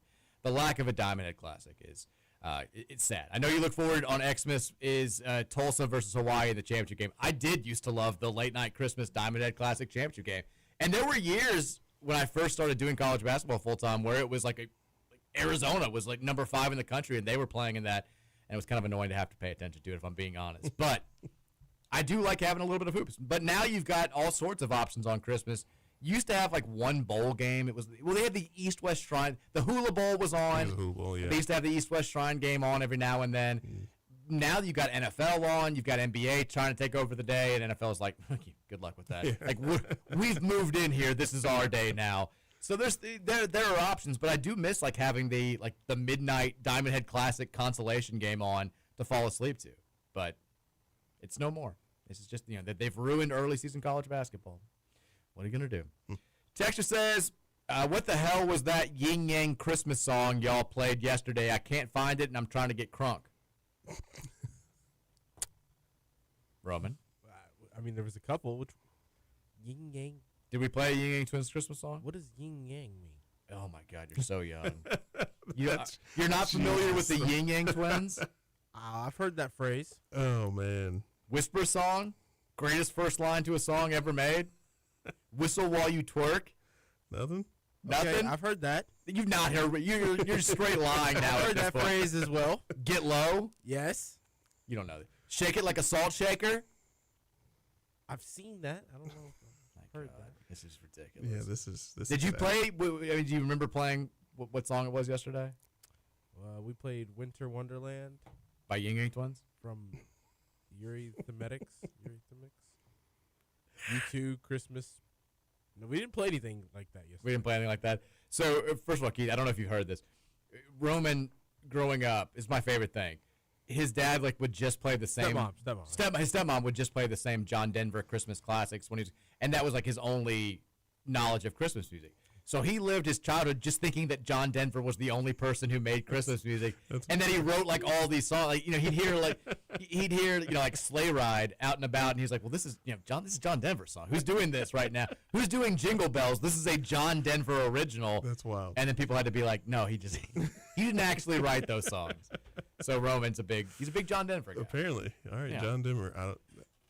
I don't know if I know a John Denver song. We'll get into it today. You know Rocky Mountain High, Colorado. I mean, you know West Virginia song. Yeah, that song. Okay. Which is not about West Virginia. It's about the western part of Virginia. You know that? You traveled through it. It's a famous TikTok. It's true. That one's great. That one's great. They played that song so much when I was in Ireland, and it was the weirdest thing of all time. Like, anytime we went anywhere, country roads take me. I'm like, what? It's like the sixth place we've been to eat, and there've been like live music playing country roads. I'm like, we're in Galway. What's going on? Yeah, I've heard these songs. I did not know the name of the artist was the Ying Yang Twins. I thought that was something uncool. Consider yourself musically educated today, Roman. Yeah. Take this knowledge with you and into the holiday season, and be a better person because of it. Ying Yang Twins. That's classic music right there. I mean, I've heard these songs. I know these songs. Okay. I just didn't. I mean, these are not the kind of songs I'm playing, you know? These are the songs getting played at events, and I'm not asking who's this artist. Well, you should be. Are you familiar with Shazam?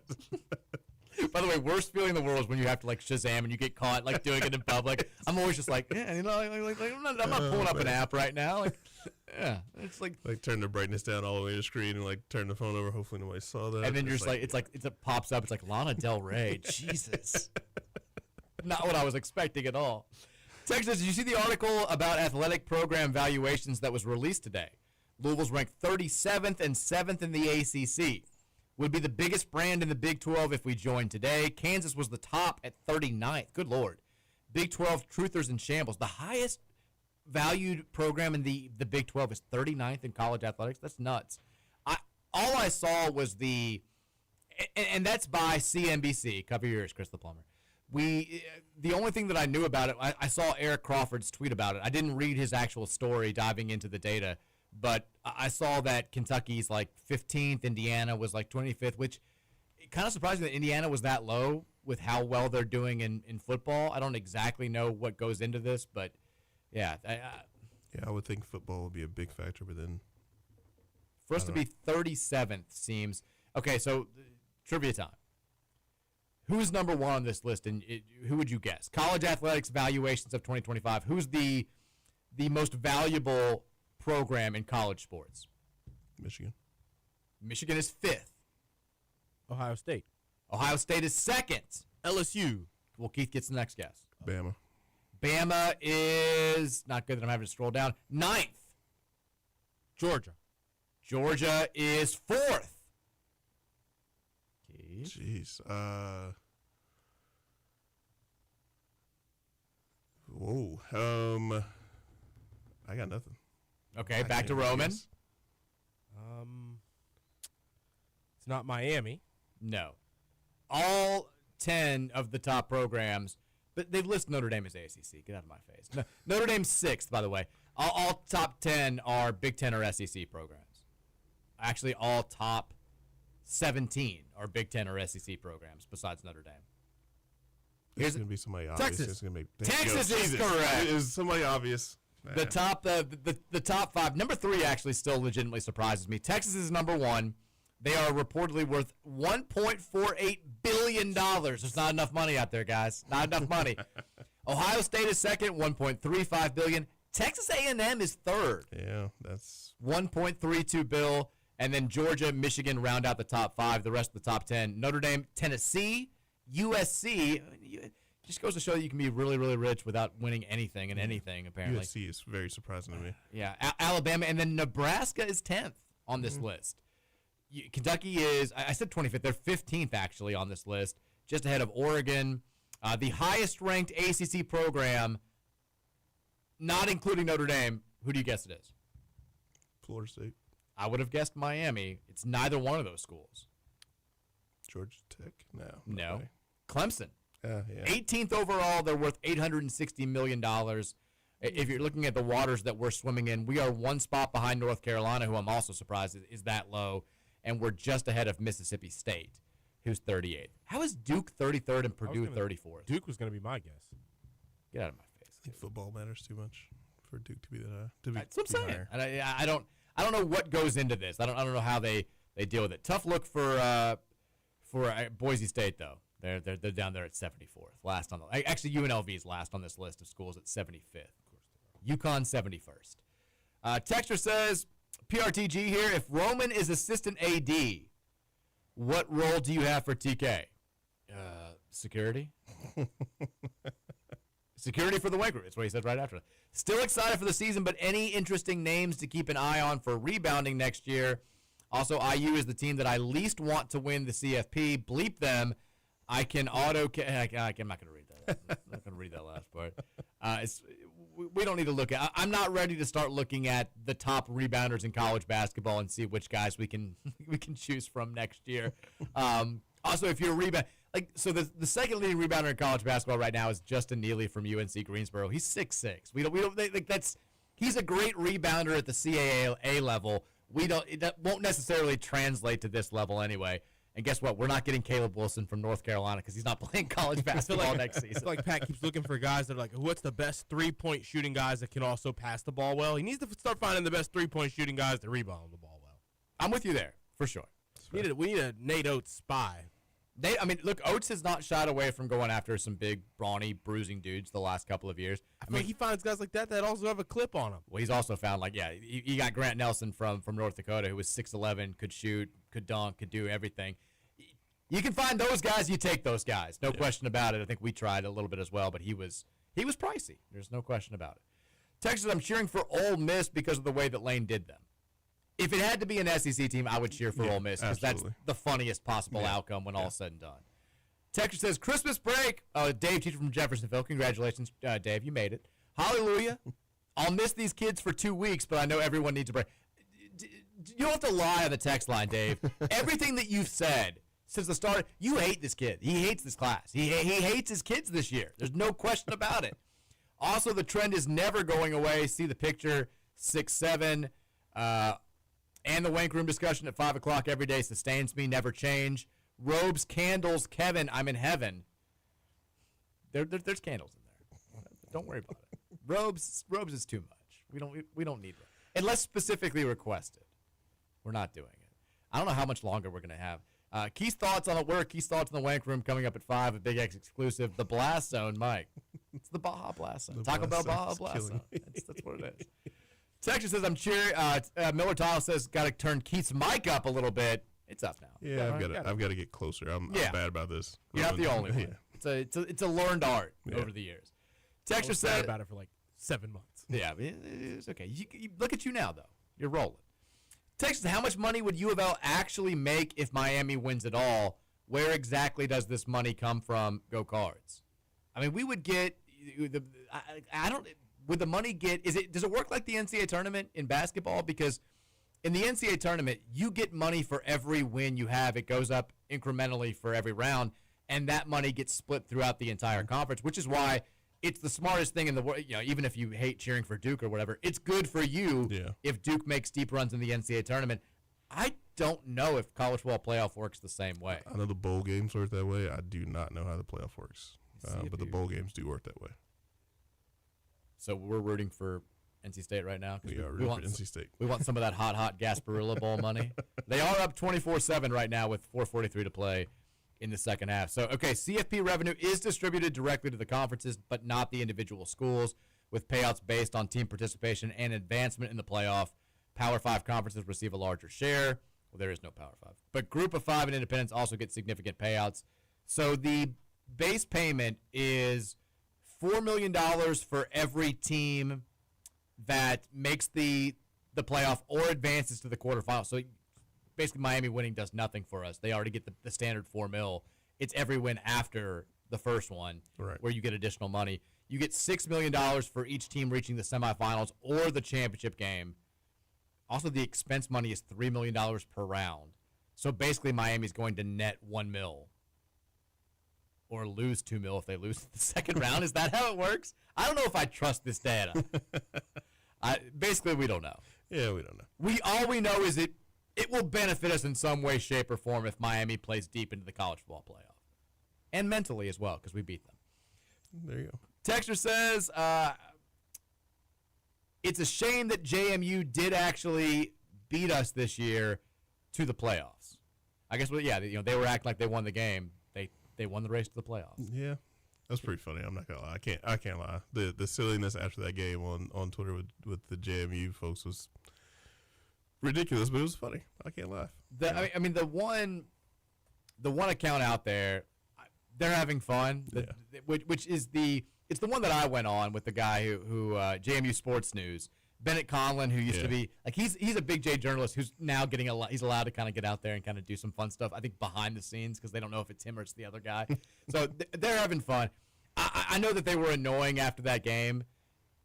I still I'm rooting for them. I hope they win. I mean, we beat them by 2 touchdowns at the end of the day. So looks better. Get out there, have some fun, shake it up a little bit. Texture says, doesn't Big East basketball this year somewhat resemble last year's ACC? Yes. This is why. So I wrote about it today we would do a little preview of the CBS Sports Classic. It's easy to say that this St. John's Kentucky game tomorrow, and I promise I'm not going to talk too much about this. On the surface, you're like, oh, it matters more for Kentucky. They've had this terrible, the most disappointing team in college basketball. It matters more for St. John's because they've beaten nobody of any real consequence, and they're going into a Big East where there's 4 decent teams. I think there's 2 good teams, and they're one of them, and 3 decent teams, and everybody else stinks. They are 0-3 in quad 1 games so far this season. If the schedule holds, and it obviously won't, there's a lot of moving and shaking to be done, but as of right now, they're set to only play 6 quad 1 games, period, the rest of the year. Kentucky, the SEC isn't as good as it was last year. It's still loaded with quad 1 opportunities. So if UK loses this game and they have a terrible non-con run, but they get Jaden Quaintance back and they're markedly better, they can take advantage in the SEC and still play their way to being a decent seed. But the Big East is bad, man. I'm surprised it took such a stark dip. I'm not surprised that it's worse than it has been the last couple of years, but you've got UConn, St. John's. They feel like your only legitimate Final Four contenders. And then you got a couple of okay, maybe they'll be in the tournament type teams. And then the bottom half of the conference is just dog crap. It's bad. It reminds you a little bit of the ACC just on a smaller scale because they've got fewer teams. Says on the flip side of losing these 2 non-conference road games, we had notable wins versus Purdue, Wichita State, and Kentucky in 2016-17, but lost in the round of 32 to Michigan, who might be in our bracket come March. This is Stallworth tweet. This text. Stallworth he's always, I don't know where you're going with that, Mike, but I love you for it.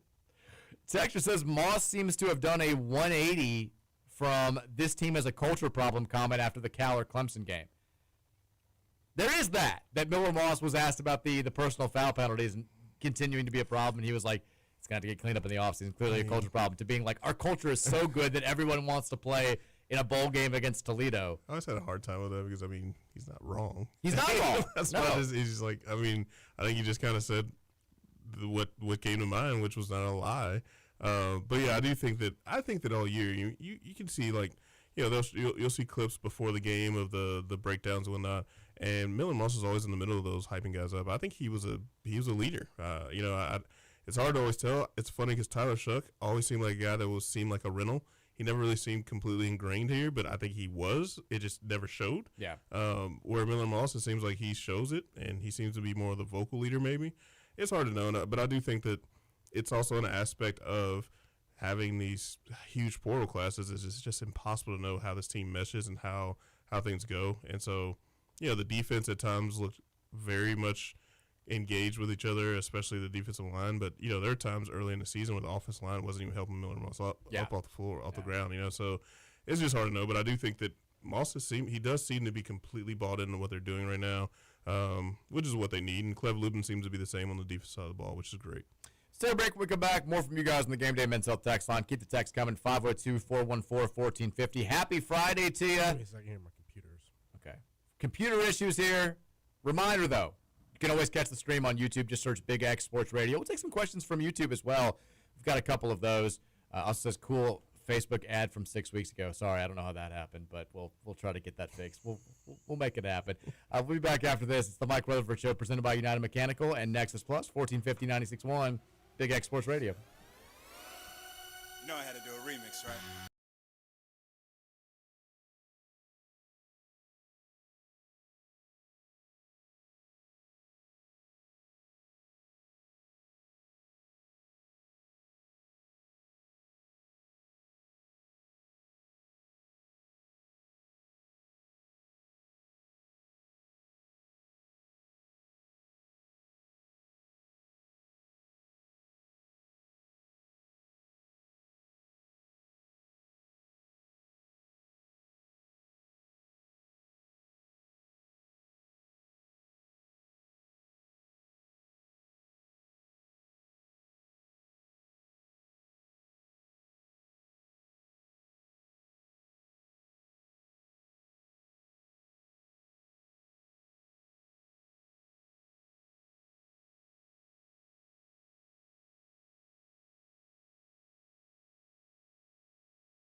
Welcome back in. It's the 4 o'clock hour of the Friday edition of the Mike Rutherford Show, presented by United Mechanical and Nexus Plus, 1450 96.1 Big X Sports Radio. Breaking news, the Louisville football team has arrived in Boca Raton. Warm welcome down there. Getting ready for the Beans Bowl. They're thinking about the beans. They're all rocking white as they get off the plane. They had, I guess, fans there from the area holding up signs for him. That's nice. Free beans looks like for everybody. The bowl director there giving fist bumps, having a good time. Let's go, baby! Biggest bowl game in Louisville football history. Just 4 days away. Biggest Christmas Eve in the history of the program. Let's get it done. Keith Wynn is here. Roman Kelly is here. You're here on the Game Day Men's Health text line at 502-414-1450. Quick update from the Gasparilla Bowl. It's halftime. NC State dominating Memphis State. I guess it's just before halftime. Why is it just before halftime? Did something happen? They've been at the 2-minute mark for like 15 minutes here. NC State holds a 24-7 lead over the Memphis Tigers. I think that's the only live sports that we have going on right now. There's a college basketball going on right now. Lehman College is taking on, how Dickinson are they? Fairly Dickinson leads 40-17 at the break over Lehman College. This is the time of the year where, I mean, every other game is like it's bad. La Sierra's taking on Cal. The schools with no logos are all over the ESPN scoreboard because nobody wants to play actual competent basketball. Wisconsin will play Villanova tonight at 8 o'clock on Fox. The only ranked team in action tonight is BYU, who's hosting Abilene Christian. That'll be on TNT, actually, if you want to watch the Cougars probably go out there and win by 35 and A.J. DeBonza do his thing. But it's a light slate. We've already had 3 finals in college basketball today. Sacred Heart beat Dartmouth by 22. South Carolina State beat Bruton Parker, just 2 guys, by 14 points. And then Samford beat Reinhardt by 36 points today. So all sorts of great sports happening.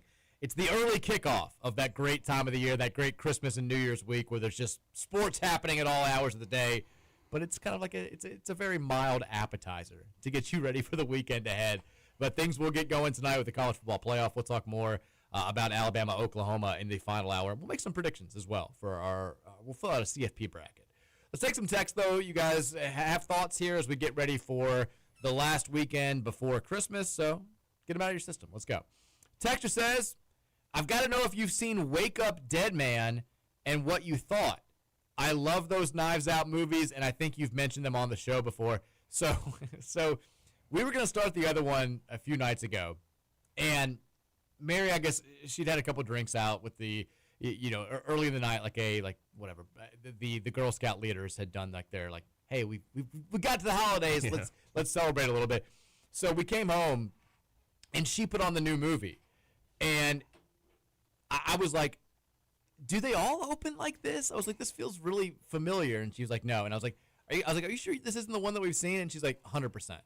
And so it gets like 10 minutes in, and I'm like, this is without question the Glass Onion one that we watched. And she's like, it said 2025 when I hit play. It's the new one. She's like, I promise you, I've not seen 1 second of this. I take the control, I turn it on. Glass Onion, the Knives Out story, 2022. And she's like, I have zero recollection. She's like, I don't think Kate Hudson was in that movie. I was like, she was. I promise you, I'll tell you exactly what happened. And then she was too tired to start the new one. So we have not started it yet, but I will watch it at some point. I'm excited to watch it. The Wake Up Dead Man. It's a very married evening right there. I mean, I loved the first one. The second one I thought was okay. I'm excited to see the third one. I think hopefully it'll be entertaining. Text says it's fake first-time texter guy here. We're not calling you that. I know we keep saying we've got to develop some young guys. The problem with that is as soon as we develop one guy who's good, he's in the portal somewhere else. Look at Isaac Brown. Yeah, I mean, but you get that year of him being good. He came back. Well, here's the thing. It's not just developing a guy and then they go to the portal. If you develop young guys and you get your roster where it needs to be, you retain guys. You pay them to stay. You look at the top teams in the country, that's what they've done. And now, Louisville's not necessarily those in the same situation, but you can't just not do that because the portal is not. I think here's the thing that I think gets misunderstood. There are not a lot of good players in the portal. There's a reason they're in the portal. They're not very good, and so you're just replacing.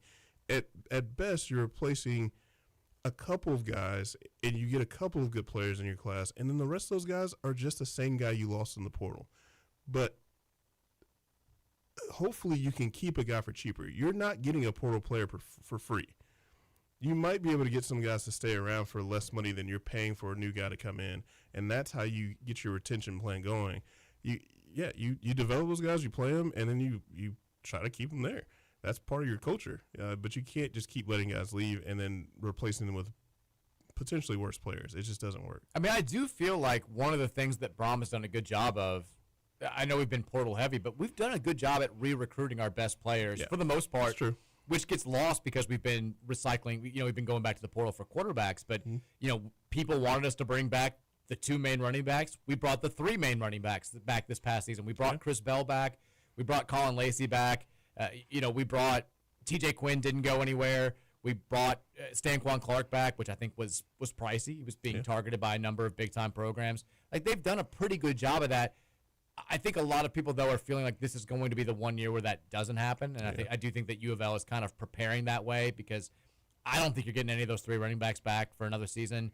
I don't know who you're going to be able to bring back from the defense. I think there might be a couple of surprise defections there, but for the most part, they've kind of like the guys that people really wanted to bring back, they've been able to bring. Like, TJ Capers was another one where it was like, oh, he may leave because I kind of think like Jamari Johnson was the only key guy that you lost last season that everybody really wanted to bring back, and he went to Oregon and didn't really do much this year, which should have stayed Jamari. He would have been so good in the offense this year.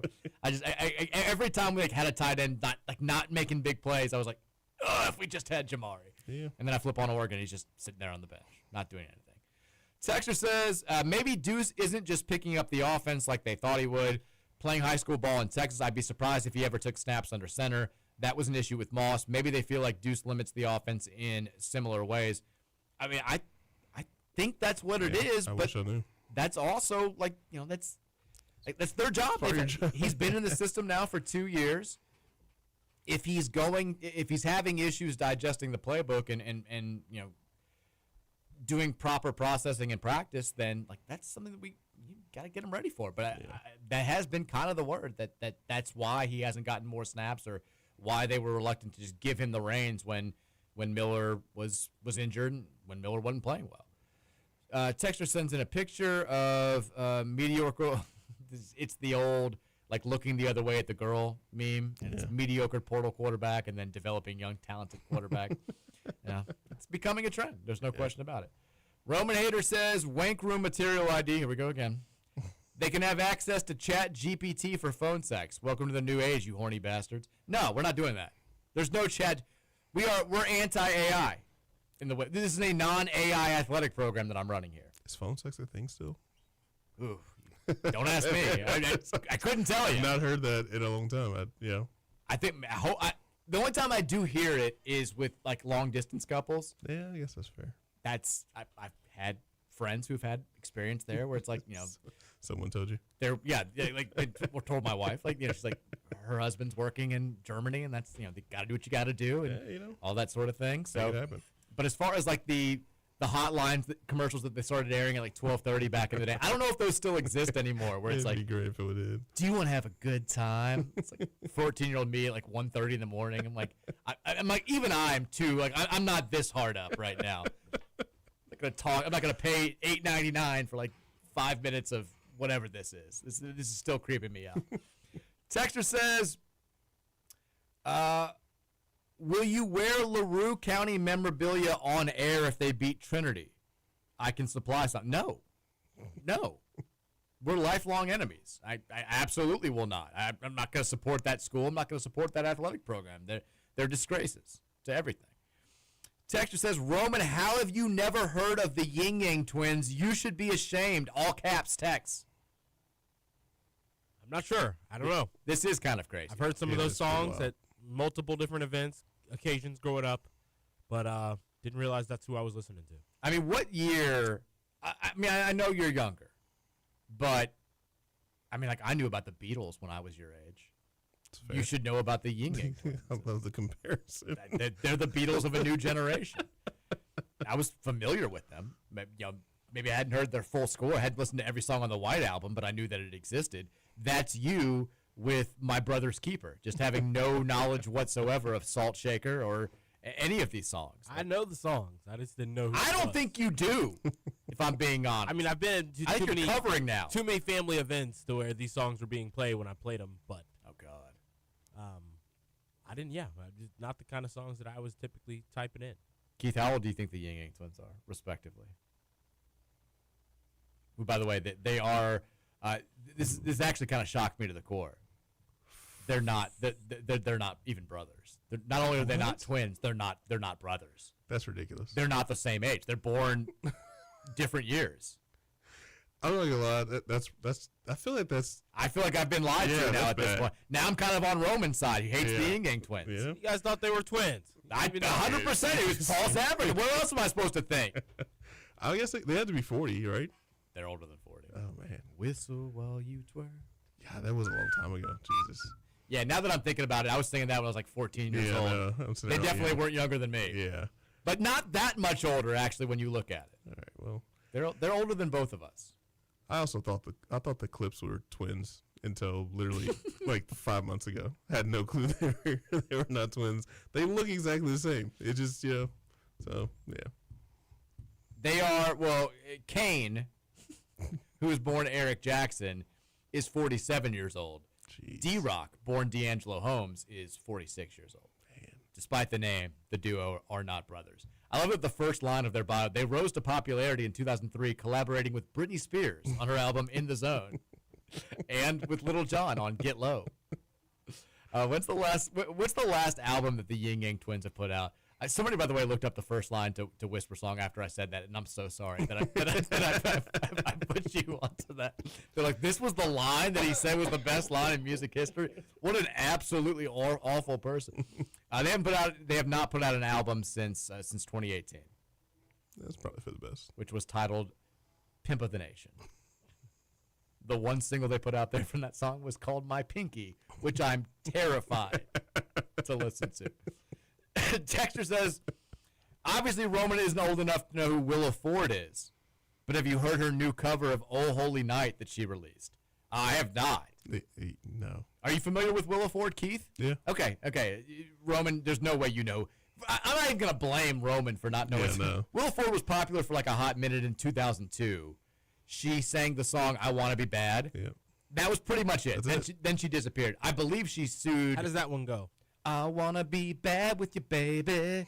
Very like 2000s pop. Don't even think I've heard that one. The best is like she was very much a like straight-laced white girl, but in that song she's like, "What's up? Tell me what you do on the BT." And I was like, I'm not convinced at all. And then I believe she sued Nick Carter for like rape. Like she like accused him of rape.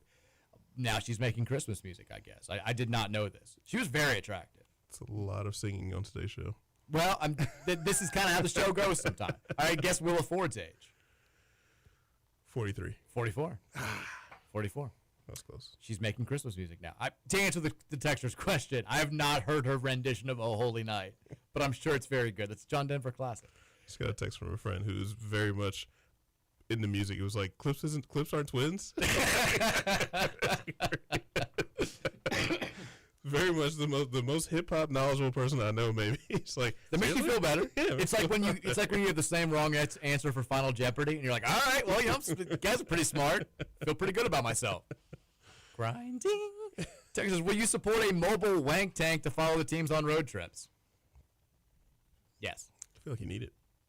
I feel like road trips are probably the most, it's probably needed more on the road trips than anything else. Well, I mean, the coaches go around and do door check for the players. I'm there to do door check for the coaches. I'm not going to call it wank check. That's just graphic. That's too much. But I will be there to make sure that everybody's doing what they're supposed to.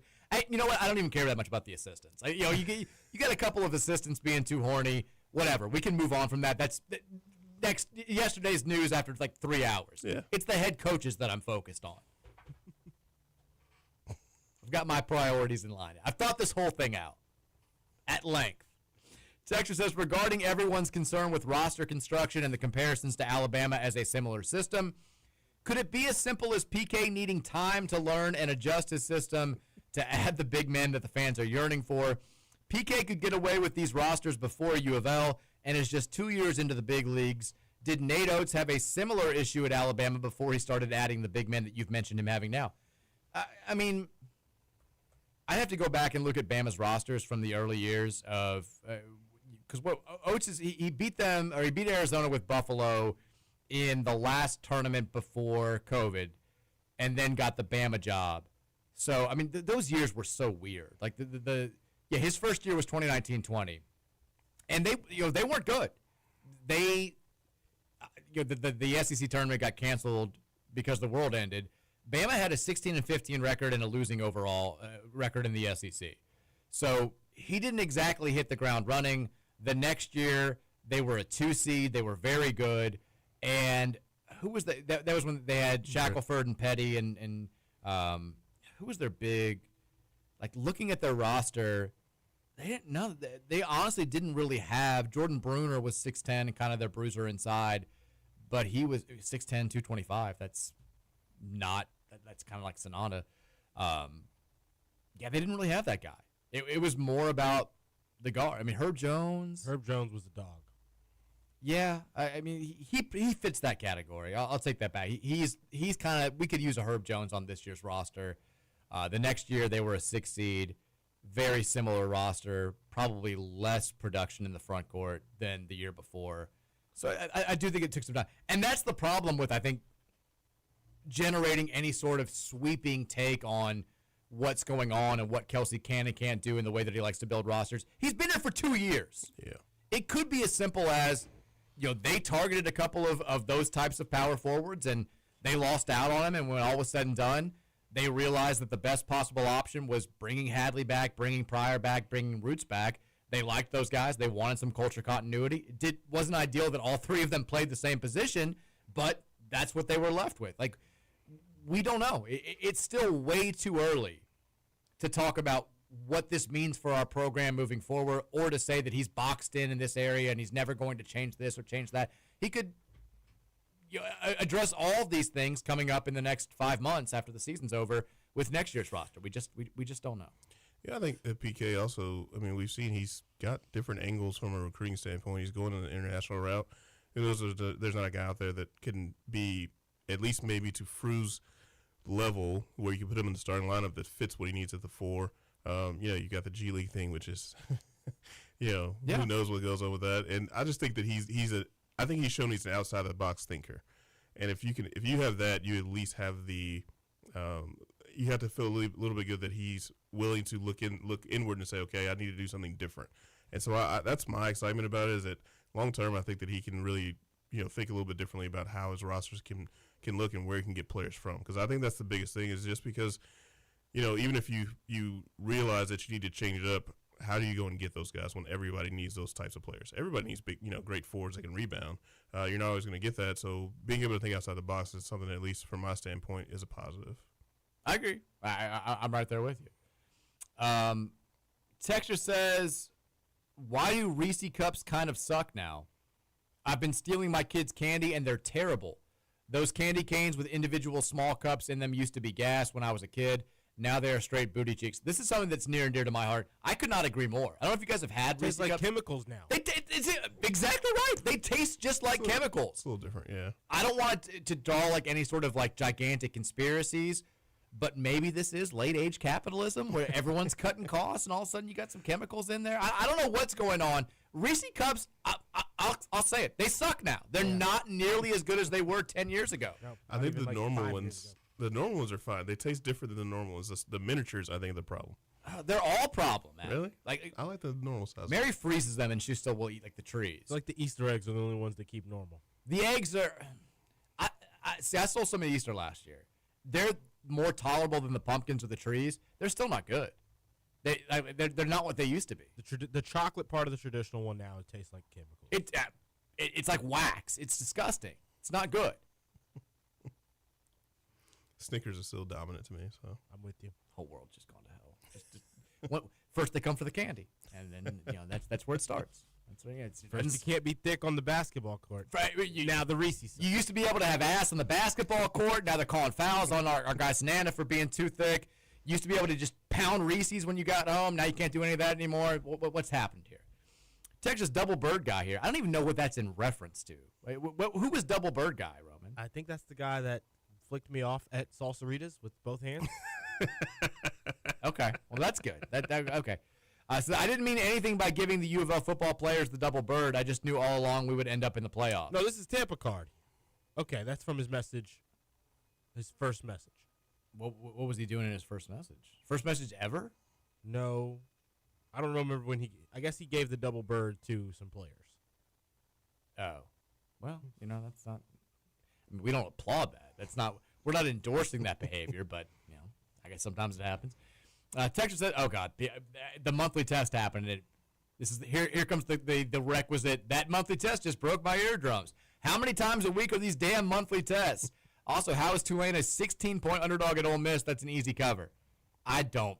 Bowl games are just. Well, Tulane already lost to Ole Miss 45-10, I think, this year, if I'm remembering correctly. They played this year? Wow. They're going to lose like 45-21 in this one. I think they did. Yeah. My memory's not what it used to be. I hope I'm wrong, but this feels like everybody's looking at these spreads and they're like, oh, these are too big. I feel like the group of 5 teams might get slaughtered just because everybody's saying that, like, I think they could hang with. Well, more people are saying I think that Tulane could hang with Ole Miss. I don't know. We'll see. I hope so. Didn't Tulane's quarterback go in the portal? I don't think so. No, not yet. I mean, their coach is coaching 2 different programs right now, which is super weird. But he probably will. I mean, probably a handful of those players will go in the portal. But for right now, they're all green wave. They're focused on that. Yeah, Tulane beat Duke by a touchdown, and then came out the next week and got murdered by Ole Miss 45-10. So, but I it's hard to know. But I do think JMU.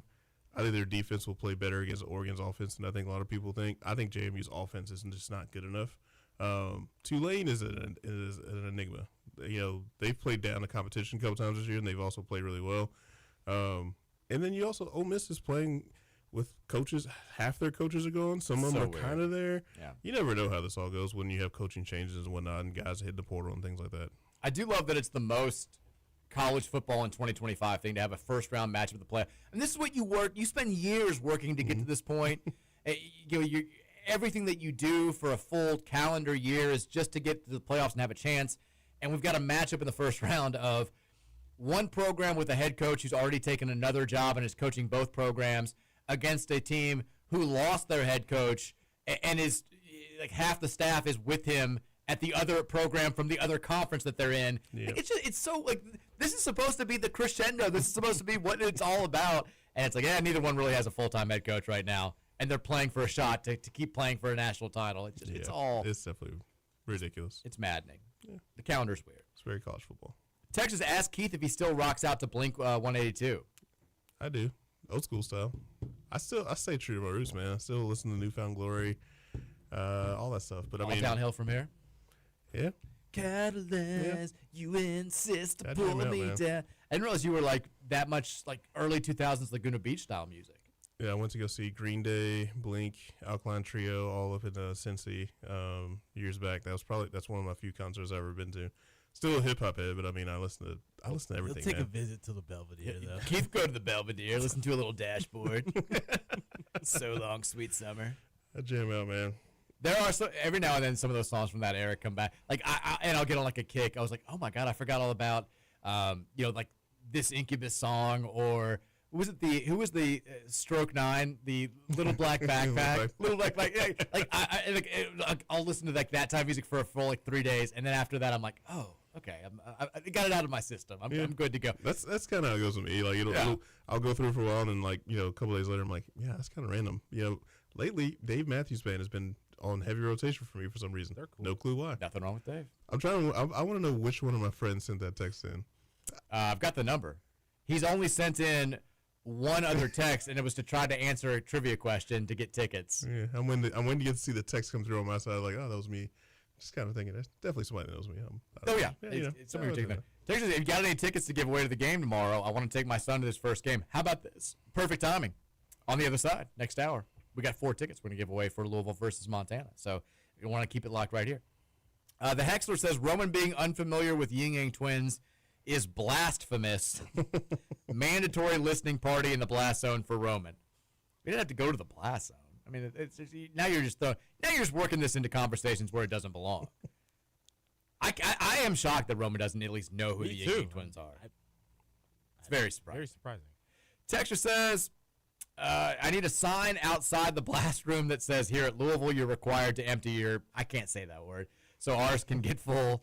It needs some workshopping, but it can be great. You guys, you're making this this is a very professional endeavor. You guys are making a mockery out of the blast zone. It's not meant to be a joke. This is a very serious solution to a very serious problem. It's going to be classy. It's going to be classy. Josh, give me the phone. Let me spearhead. Remember how like Tom Jurich would always talk about like Mark Jurich spearheading certain projects? Yeah. Like this could be me. Like this, he was in charge of a fantastic new endeavor. I took him under my wing.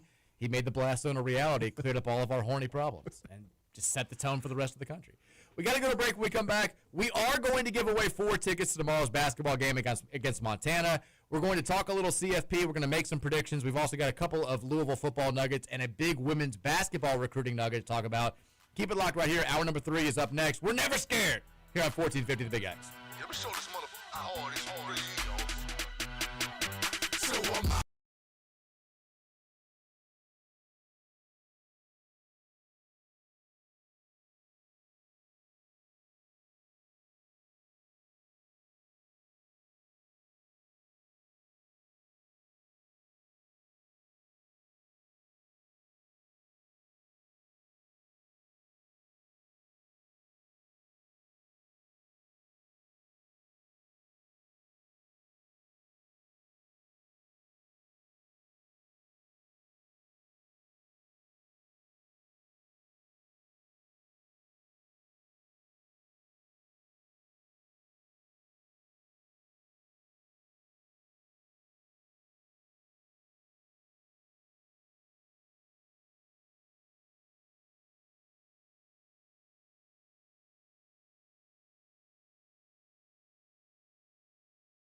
to your melon, where the plasma is oozing out of your cerebellum.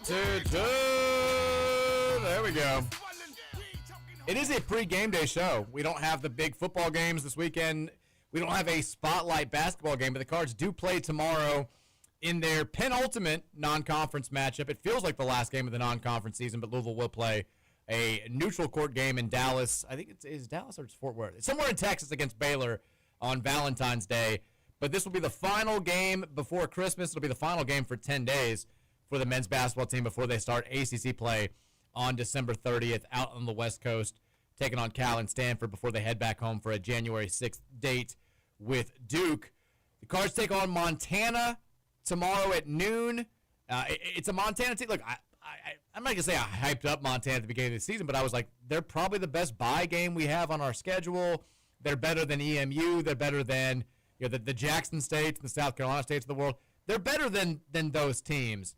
They're not nearly as good as they were supposed to be going into the season, and they're coming off of a embarrassing bye game loss to NAIA Montana Tech on Wednesday night, 82-75. They've won just once. I think about it, they've won just twice since the middle of November. They will be 6-6 coming to town. Should be I'm not going to say name your score, but it should be a game where Louisville's able to take care of business with or without Michael Brown. But if you want to see the Cards in action tomorrow, we got 4 tickets to give away for you. Good seats, lower bowl seats, very good seats. But, these are given to me by the boss. The boss man's like, can't use the tickets. You just go ahead and he's got him coughing right into the mic. Louisville has played. Well, okay. I'm thinking of how we're going to do this. Okay, here we go. Here's what we're going to do. First person to correctly text in the answer to this trivia question to 502-414-1450 is going to get the 4 tickets. Okay. 502-414-1450. First person to correctly answer this question. How many times has Louisville played Montana before tomorrow's game? All time. How many times has Louisville played? Well, no. Scratch it. I've got bad data here. I've got bad data. I was looking at Montana State. It's like, Roman, do you have a trivia question? I can get one real fast. No, okay. Don't worry about it. Okay, here we go. First person to correctly answer this question, you're getting 4 tickets to tomorrow's game. Very simple, very straightforward. What conference does Montana play basketball in? First person to correctly answer that question, 502-414-1450, is the winner of the 4 tickets. There we go. Well, okay, you fixed it. Big Shy was not correct. Big Sky is the correct answer. Someone very, very fast on the text line there. Miak is incorrect. Come on, man. Miak is, you think that's Mideast? Come on. It's Montana, for God's sake. They are in the Big Sky Conference. Congratulations. I will get your email here momentarily. They're not in the Pac-2. Come on. Where's Pele guy? Hasn't sent in the Pele answer yet. Everybody's saying Big Sky now. Some of you, I think, are listening on delay. If you were listening on terrestrial radio, you had an advantage there because there is no delay as there is with the stream. But boom. 4 tickets coming your way. I'm going to type in, send me your email. This is how we have to do this. I'm going to talk for just a second. And bam. Okay. All right. We're good to go there. They are not. Bleep Native Men is also not the correct answer to that question. We got a couple of things to talk about. I'm not going to spend any time previewing Louisville versus Montana, but we will talk about a couple of nuggets that are out there on the U of L front. One, we mentioned this sort of in passing yesterday, that Louisville has, according to Jody Demling, been able to keep Steve Ellis on the football staff despite some overtures from Kentucky, who apparently can't, like if Will Stein doesn't personally know you from his time at Louisville, he's not actively recruiting you to join his coaching staff. I think that is becoming kind of interesting, that this is like not a thing that's going away. But we had Vince Marrow then chime in on this last night, which was after we got off the air, so we would have definitely reacted to it had we been on the air when it happened. But Vince quote tweeted Jody Demling's report saying that Kentucky heavily pursued Steve Ellis to take the same role in Lexington, but Ellis said he's staying with Jeff Brom. And Vince Marrow responded with, "Don't mess with the big dog. He knows we own the state, the best DB coach in college football." I mean, who's he referring to as the big dog? I'm assuming he's calling Steve Ellis the big dog. That's how I took it. He's also known as the big dog. You could make an argument that he's referring to Jeff Brom as the big dog here. I got a lot of questions about this tweet. I like the spirit of it, but I don't know exactly what Vince was trying to communicate here, and it wasn't because of the spellings or anything. I just the message got a little bit lost here. I don't know who the big dog is. The congrats buddy by itself on the Colin Lacey post I thought was funny as well. I do enjoy that he's just like, he talks like kids talk to each other on Twitter back in 2011. Him Congrats, buddy. He tweets like I would imagine my mom tweets. I mean, if she were to tweet, it's just, you try to figure it out and you just kind of move on. But Steve Ellis sticking around. Big deal for the U of L coaching staff from one year to the next. He's very well regarded nationally. This was nice. Huge deal. He's got, since he's been here, there have been 4 guys that have gone to the NFL, that he's coached here at Louisville, and then he's got other guys that he's coached in his past. Known for getting under-the-radar recruits. Quincy Riley was a guy that committed to him at MTSU, who was a track guy, and that's kind of what Steve Ellis looks for is guys that can run. So, he knows he has a good eye for talent, and I think that's shown with the guys he's been able to put in the league because he's not getting 4 and 5 stars in his career. But they got Jaden Bronnax in the recruiting class this year, a guy that I think can come in and play early. So keeping him on staff is huge. I think he's, far and above the best, position coach on the staff, in my personal opinion. So out of any of those guys, if they lost him, it would have been a big deal, at least in my opinion. At what point does Kentucky stop doing this? When's enough enough? Like, when are you going and get some coach from, I don't know, like Mississippi State? Like, just leave all of our guys alone. I don't know. I mean, it's weird. Yeah, it's kind of a little odd. I mean, the head coach alone is a Louisville guy, so it's all weird. There was a big piece of women's basketball recruiting news that came out last night as well. Kalina Smith, who is the #1 overall prospect in the class of 2027, she plays in Ontario Christian in Ontario, California. #1, every site has her as #1. Every women's basketball program in the world has offered her a scholarship. She's going to take an official visit to Louisville coming up on January 5th. Hopefully she could stay around for one more day, maybe check out the men's game on the 6th because Duke's going to be a big time. I noticed that too. She will visit Syracuse on February 8th and Cal on January 29th, but this is a big-time deal. We've gotten sort of out of practice. Jeff had a nice little run there where he was landing, it felt like multiple McDonald's All-Americans just about every season, and a handful of those being top 5, top 10 caliber recruits. And then when the game changed a little bit, he seemed to refocus his efforts on, he's more transfer portal heavy. We got away from recruiting traditional 5-star, 4-star type players. And then even when we landed those players, it felt like they were stuck on the bench and then would end up transferring before their sophomore or junior seasons. He's gotten back into that the last couple of years now. We've gone back towards recruiting more high school players. And it seems like going after the #1 player in America and having a decent shot to land her is another indication that that's going to be kind of the MO moving forward. But Kalina Smith, 5'6", she's as mentioned a point guard from the class of 2027, so not somebody that could come in here and help you next season. But still, to have the #1 player in America visiting your school is cool. Pretty cool. I think the Walls he's the coach that's found the balance between high school, portal, and then now the international aspect too. It's perfect. I think he's done a really good job of kind of adjusting to the times because there was a lull there where, to your point, he was getting some high level talented players but couldn't see the floor and they're transferring out, and then the roster wasn't where it needed to be. It seems like he's kind of adapted and adjusted, and I think that's something that PK and Braun both just trying to find a way to balance that high school and portal. It's tough, but it seems like Walls has a right way of going about it so far. Yeah, and look, I think we're starting to see the results. This team has overachieved to this point. Mm-hmm. They had that big win on the road against North Carolina. Looked a little bit sloppy against DKU for the first half, but bounced back and took care of business in the second half the way that they were supposed to. They're going to have a good season this year. But I'm not sure that this team can compete for like a national title or a trip to the Final Four. Although when you're competitive with UConn and you had a chance to beat South Carolina in the final seconds, you can play with just about anybody. But I do think that we're moving back in that direction. He seems to kind of he's going back to his roots a little bit, while, like you said, not just ignoring the transfer portal. We brought in Laura Ziegler, who's been phenomenal for us this season. So I think he's kind of, that's his recipe now at this point is focus on the way that you always recruited, and then 1 or 2 big-time transfer portals players every single year, and then try to keep, he's done a good job at keeping his best players around for the most part these last few years. Absolutely. Let's talk a little CFP. So we've got, let me just ask you off the top. We've got the game tonight. We've got 3 games tomorrow.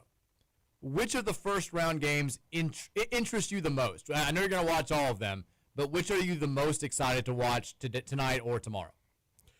Miami and Texas A&M. Mostly because I think it seems to be the biggest toss-up because neither one of the, it's hard to know how they're going to come out and play. I think Auburn or not Auburn, Alabama and Oklahoma. Oklahoma's offense is just putrid. Yeah. And so I just have a hard time seeing that game being entertaining.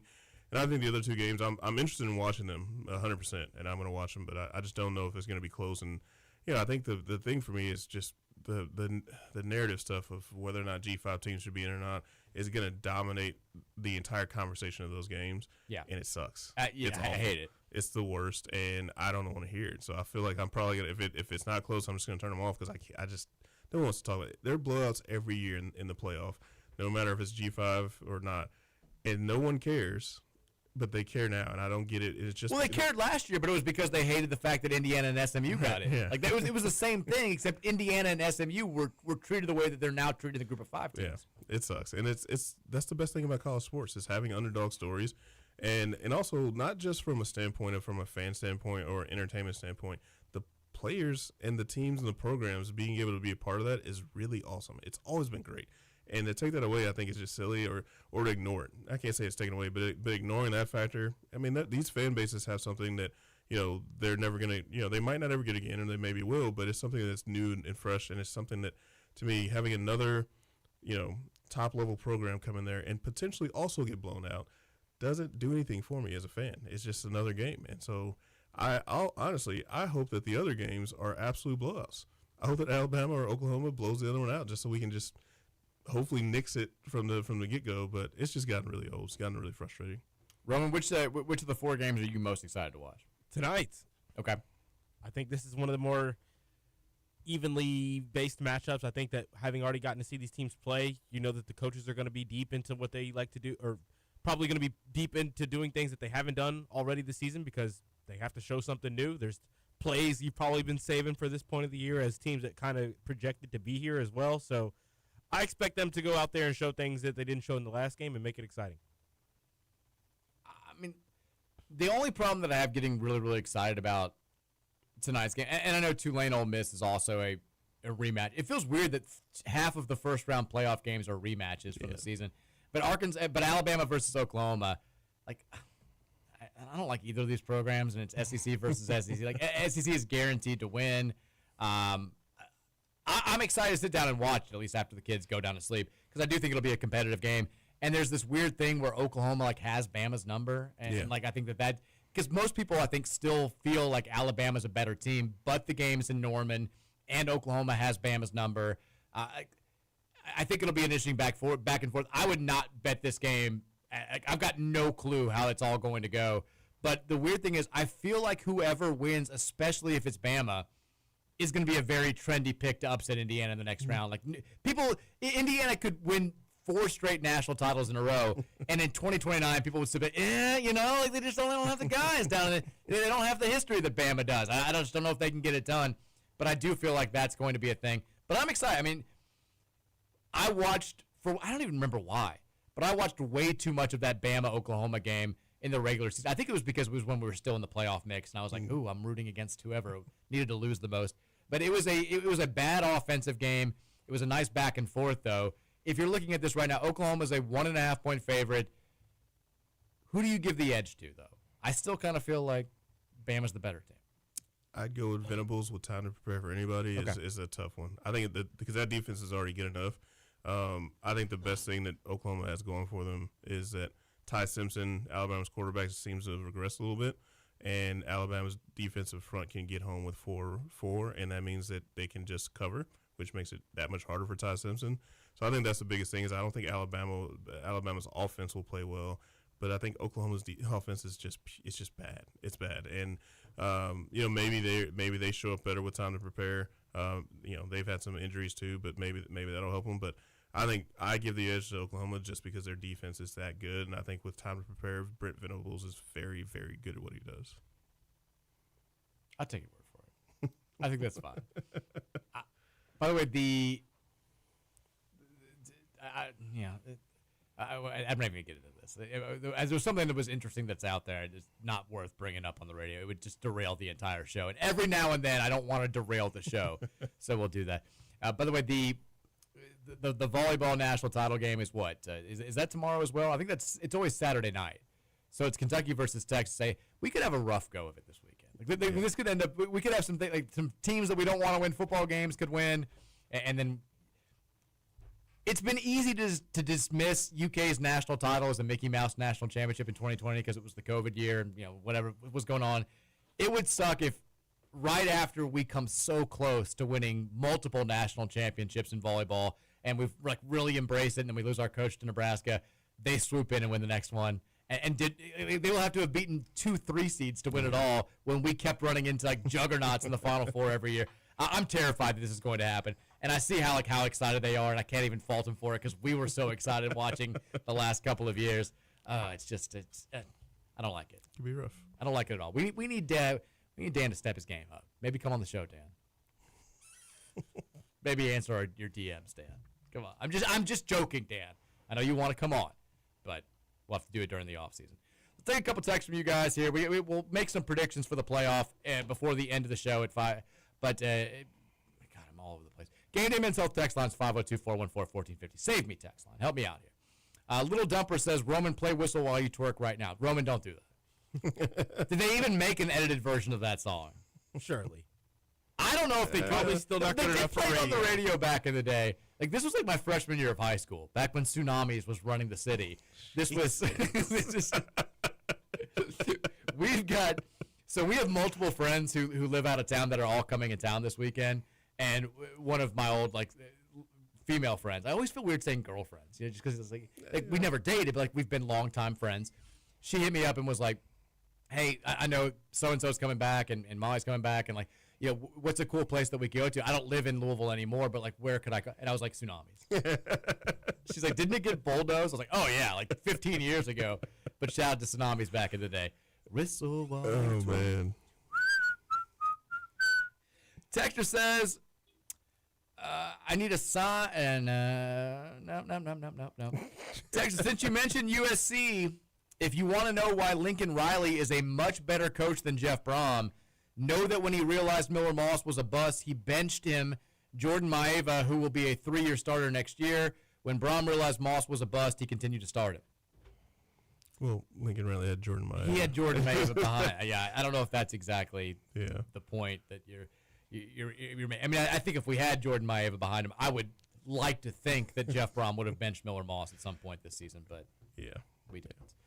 Texas, actually, that was 2018 when Buffalo upset Arizona and lost to Kentucky. You're right. Nate Oates stayed at Buffalo for an extra year after that. They got beat by Texas Tech after beating Arizona State in the first round. God, Nate Oates, here's what I respect about Nate Oates is they got in the tournament as little old Buffalo, and they were going to play Arizona. I think it was a 3-14 game. And he straight up was just like, well, we're going to beat them. He's like, we're better than these dudes. I'm telling you right now. And then went out there and just kicked their ass. They beat them by 20 points and then won a game in the tournament again the next year. Texter says Snickers are trash. What? What? Okay. All right. Yeah, well. No chance. It's just.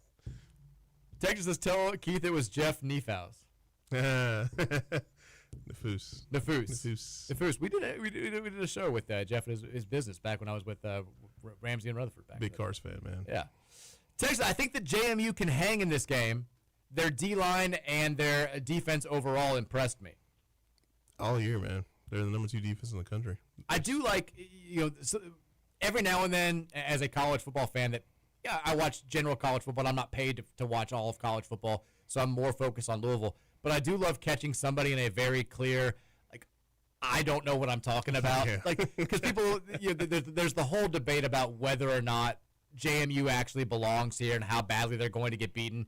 And one of the things people keep saying is, well, they played one decent team. They played one team with power conference players, and it was Louisville. And every now and then you'll see someone who's like, well, Louisville just ran all over them. And then you go back and you're like, we had two runs that made that entire game. Mm-hmm. Their defensive line kicked our ass for 85% of that game.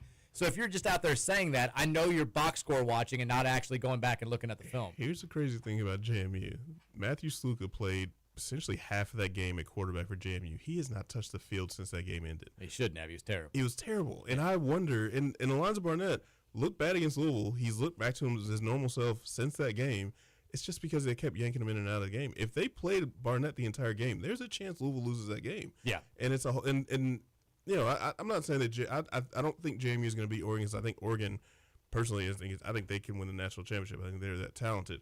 But I do think, especially defensively, those guys are a lot better than I think people are giving them credit for. But I think I wonder with them as well, because I think this is part of what made that game close against Louisville, is that their new defensive coordinator, there's nothing to scout him on other than this year. And so you don't know what he's going to do. No one knew what he was going to do because he's never called plays before this year. He was at Bama last year. That guy has a good pedigree. And I think, JMU they just keep getting good coaches in there, and they do a good job. And I think that's the biggest thing is, what's the scheme going to look like? What are they going to do to get things going to maybe on the defensive side to confuse Dante Moore and things like that? But I just think offensively they're just going to struggle. I just don't think they have enough guys on offense. I mean, we gave JMU fans and their fan media a lot of crap about saying, like, well, we should have won the game and all this stuff. The reality is they missed on a couple of wide open plays that could have – the very first play of the game, we totally – they had the perfect play drawn up, and the wide receiver who was throwing the pass just completely overshot the guy. And they had – both Barnett and Sluka had dudes open throughout that game and just could not make a throw to save their life. Yep. And we had Isaac Brown, and they didn't, and that was the game. That was as far as it went. Yeah. So, yeah, there it is. By the way, we have a little bit of breaking news. Jaden Quaintance expected to make his debut for Kentucky during Saturday's game against St. John's. I saw that. Roman, your thoughts? A little early, but they need it. They need it badly. You're our ACL expert here. And we could use it as well. What do you mean? Them looking better, being better, having an aspect to a team that could make them win some games.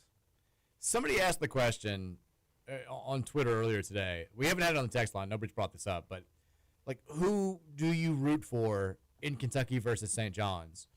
And I think that this isn't like a who are Louisville fans going for, because people have very differing opinions on Rick Pitino now and all that stuff. I don't think anybody has any varying opinions on Kentucky. We need them to be good for our resume. I still will never root for them. I don't care if it's to our detriment, slight detriment. I can't pull for Kentucky to win this game. I will root for St. John's to beat them by 75 tomorrow. There's no part of me whatsoever that's torn. I hope St. John's beats the absolute crap out of them, and they feel like the Indiana game was a fluke, and that they're going to suck even though Jaden Quaintance is healthy. Roman, are you torn at all on who to go for? Not really. I hate Kentucky. No, that's what I want to say. Keith, torn? I'm just rooting for an extremely fun Mark Pope press conference, because it could happen either way. Whether they win or lose, he's just going to be weird, and I want him to get back to being weird in his press conferences. Here's the thing. If St. John's beats them, the amount of head patting that Rick Pitino's going to do in his press conference, where he's like, "You guys got to leave him alone." He's gonna absolutely go on. Like he'll do kind of what Calipari did to Kenny Payne in the post game press conferences. Where he's gonna figure it out, guys. If you don't think that he's the right man for the job, you're an idiot. Although Mark Pope said, I guess it was yesterday, he was available to the media, that Pitino, they're like, when was the last time you talked to Rick? And he's like, he called me after the Michigan State game and told me to pick it up. He's like, Pitino was basically like, what the hell's going on down there, man? You're embarrassing yourself. You're embarrassing this program he was like, he kind of told me I need to pick it up a little bit. I was like, Jesus. He's an active Division I head coach. It's not like this is the coach that you replace. It's not like Coach K calling up John Shire and being like, hey, man, let's go a little bit. He's coaching a different program right now who's on your schedule. And he's like, hey, you want to get your ass in gear here? You're embarrassing us. This is bad. I can see it. 100%. Absolutely. Pitino thinks that he's kind of sort of a AD there. Yeah. Let's see here. Who is this guy that Kentucky hired for football today? Who is Josh Christian Young to be their safeties coach? Where's that guy coming from? Just a dude. He looks like Justin. He looks like a creative coach in a video game. Just a dude. He's got. I know he's the receiver coaches from UTSA. He's brought some guys in from Oregon, offensive line coach, stuff like that. But I don't know anything about that guy, and I don't want to. Yeah, I don't want to know. Just seems like just another guy. Texas asked Keith what his favorite Blink album is. Take Off Your Pants and Jacket will always be my number one. Yeah, I don't have a favorite. I'm not gonna lie. I know that's a cop-out answer, but I guess that'd probably be it. But I go all the way back. I just like their old stuff. Their newer stuff sucks. I'll say that. It's just not for me. But yeah, I don't really have a favorite. That's a terrible answer, but yeah. Seriously, how do you not remember Double Bird guy? True fans don't forget. I mean, I remember the guy flipping the Miami fan giving our guys the double birds after the Chris Bell touchdown. But you're saying it's your Double Bird guy here. It's not out of the realm of possibility that someone on the text line has given double middle. I mean, Roman thought it was so you flicked him off at in a public locale. People who give themselves names on the text line, the names are based off of things that they have done themselves. So I did not compute immediately that that's what you were referring to. I'm not even going to apologize. There's no way that I could have gotten that on my own. Double bird. And also your Tampa card. You can't have two names. Doesn't work that way. If you have thoughts left on the text line, you've got about 20 minutes to have them read on the other side of the break. 502-414-1450. We're also going to fill out some CFP brackets, make some predictions there, and make predictions for tomorrow's game against Montana. Also the women's basketball game against Tennessee, which is a big one at 11 a.m. We'll make some predictions there, and then we'll call it a week and get ready for the weekend. It's the Mike Rutherford Show. Final segment is up after the break here on 1450 and 96.1 Big X Sports Radio.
that big of a game. We're not going to yell that much.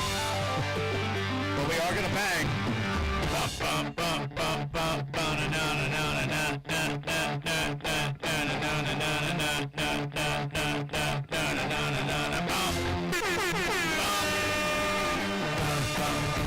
One siren's probably enough. It's Montana.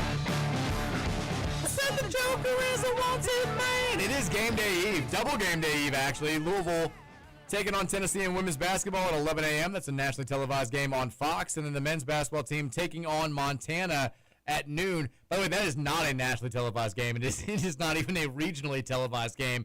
It will be on ACC Network Extra, the second of those two internet-only games for the actual regular season cards. Is there a line out on this game yet, Roman? Do we have any idea? I haven't seen one yet. Let me look. I can't imagine. I think Ken Palm has it as like a God, I cannot stop coughing. 30 and a half. Is that the line that you're seeing? Yeah, on the score app. Yeah, I mean, that sounds about right. Louisville is predicted to win this game by 25 on Ken Palm, but this has become a trend where the odds makers seem to like Louisville more than the computer metrics, the predictive metrics do, at least as of this season. The one exception being the Tennessee game where they made us the favorite, and Ken Palm had Tennessee winning that game by 1, and then it went off at 2.5. But yeah, Louisville will be a healthy favorite in this game against the Grizz tomorrow afternoon. 30.5 sounds like it's about right. But so we kept it muted with the Joker and the Thief. If you've got thoughts that you want to have heard on the radio before the end of the week, hit us up at 502-414-1450. We'll run through the last few texts here, and then we're going to talk a little CFP, and then we'll make some predictions for the weekend ahead in the world of Cardinal athletics. Texter says, Roman, can we expect you to volunteer as tribute for the first annual United States Hunger Games? Your alleged athleticism would make our state proud. Yes. Are you familiar with what's going on? Do you know? So Trump's basically doing a Hunger Games. Really? Have you seen that? There's going to the death? I don't think so. As of yet. So I saw this yesterday. I guess I can feel myself making the transition to the age where I don't know what's real and what's not anymore. Yeah. I used to be so good at this, but now there's so many different things out there. It's almost impossible. I don't think anybody knows anymore. But there was a video yesterday about Trump announcing a, quote, unprecedented 4-day athletic event with one young man and one young woman from each state and territory, which I thought, like, okay, someone's making a joke about, we're dystopian society and this is the Hunger Games are happening. No, this is a real thing that's happening.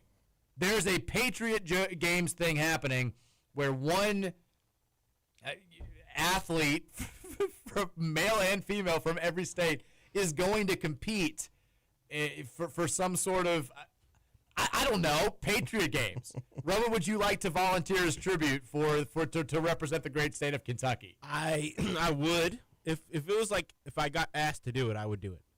I don't think I'm the best suited person for this. I bet you there's like a... Well, no. Nobody's claiming that, Roman. I don't think you're the best athlete in the state of Kentucky. I love you. I don't think you're the best. You're also coming off of a torn ACL. That's the only reason why. That's it. That's I can shoot a bow. I can, make a fire. I can do what I need to do. So this is... they should pick regular people, though. Just like complete blind draw. Texas is going to send like 2 Navy SEALs. Florida's going to send the 2 biggest, craziest people you've ever seen in your life. I like the idea of a blind draw where it's like a 4-year-old running a 100-yard sprint against like an 82-year-old, and people are like, it could go either way. I don't know here. This could be great.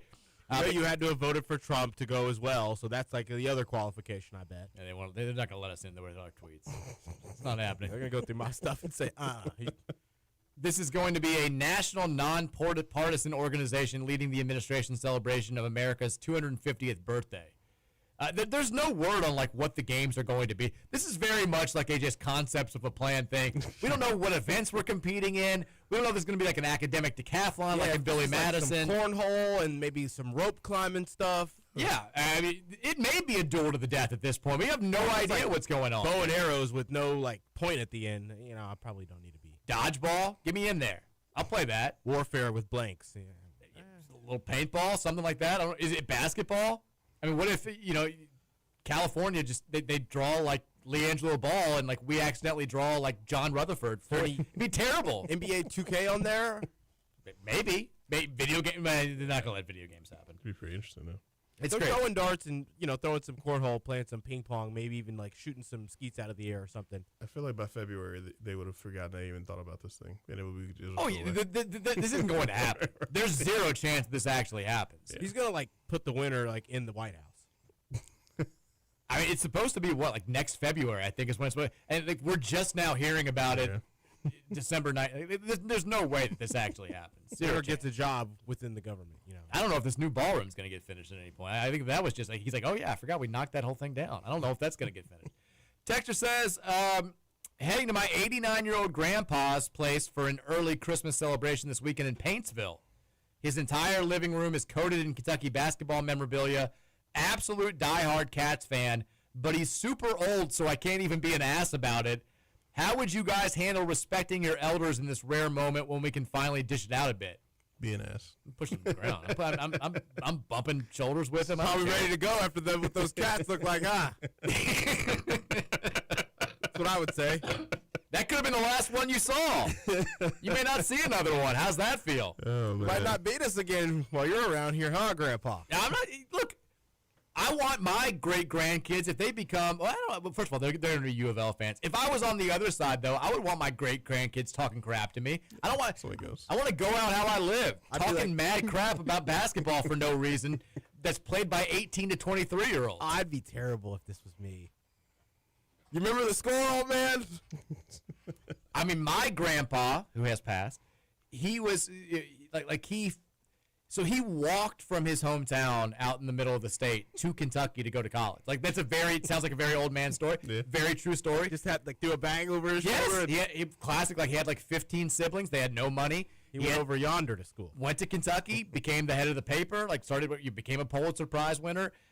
Great story, rags to riches story. He started talking to my mom. My grandpa was not very involved. He was not a very great family man, which I think anybody would tell you. My mom's listening. She's probably nodding her head. Loved him. We all loved him. Not necessarily a He was great more the family man. suave type. He in his obituary, I think the line was like he referred to himself. He wasn't sure how great of a husband he was, but he said he was a great Saturday night date. Like that's infer what you will to that statement. That's the kind of guy that he was.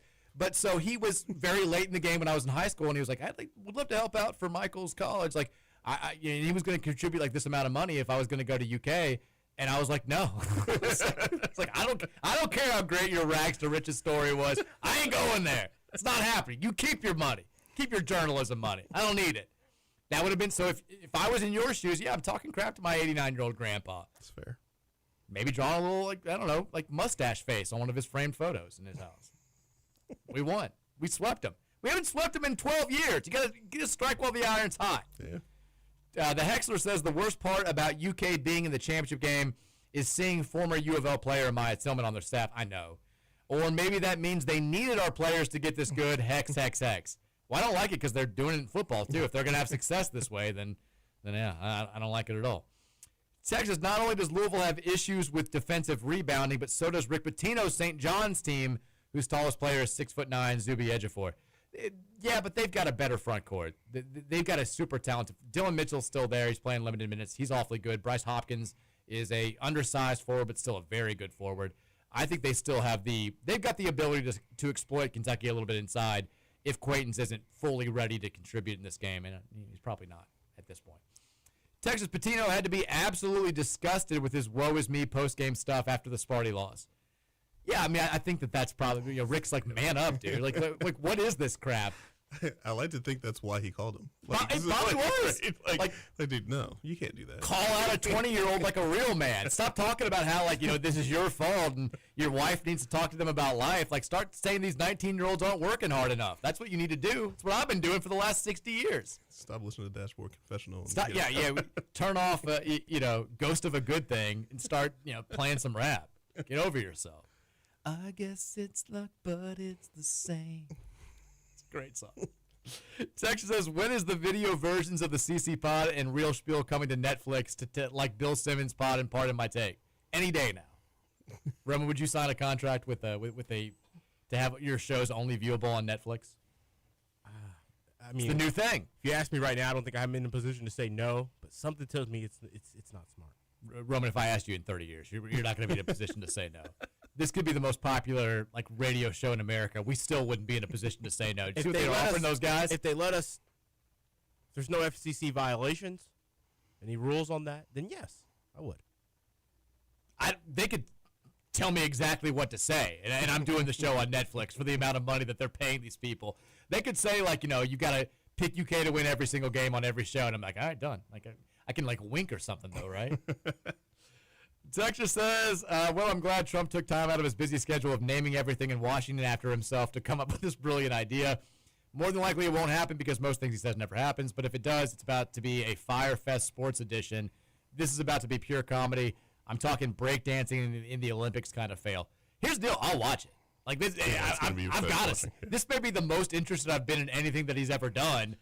I will absolutely watch this competition just to see what the hell it looks like. Yeah, I think that's the thing is who there's no one to put it on for them.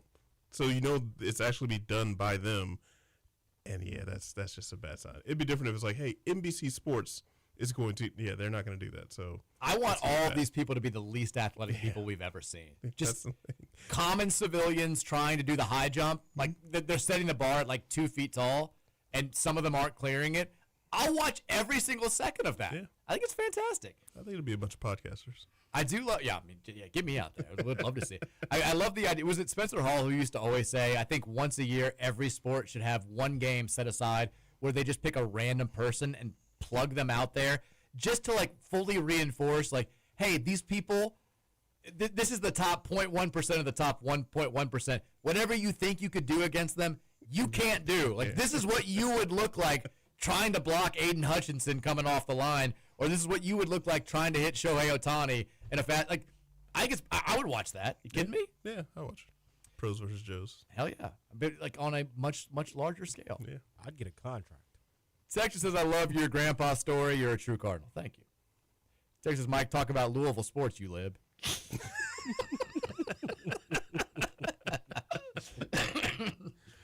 Dexter says, I'd like to announce that I am opting out of the remainder of the Patriot games.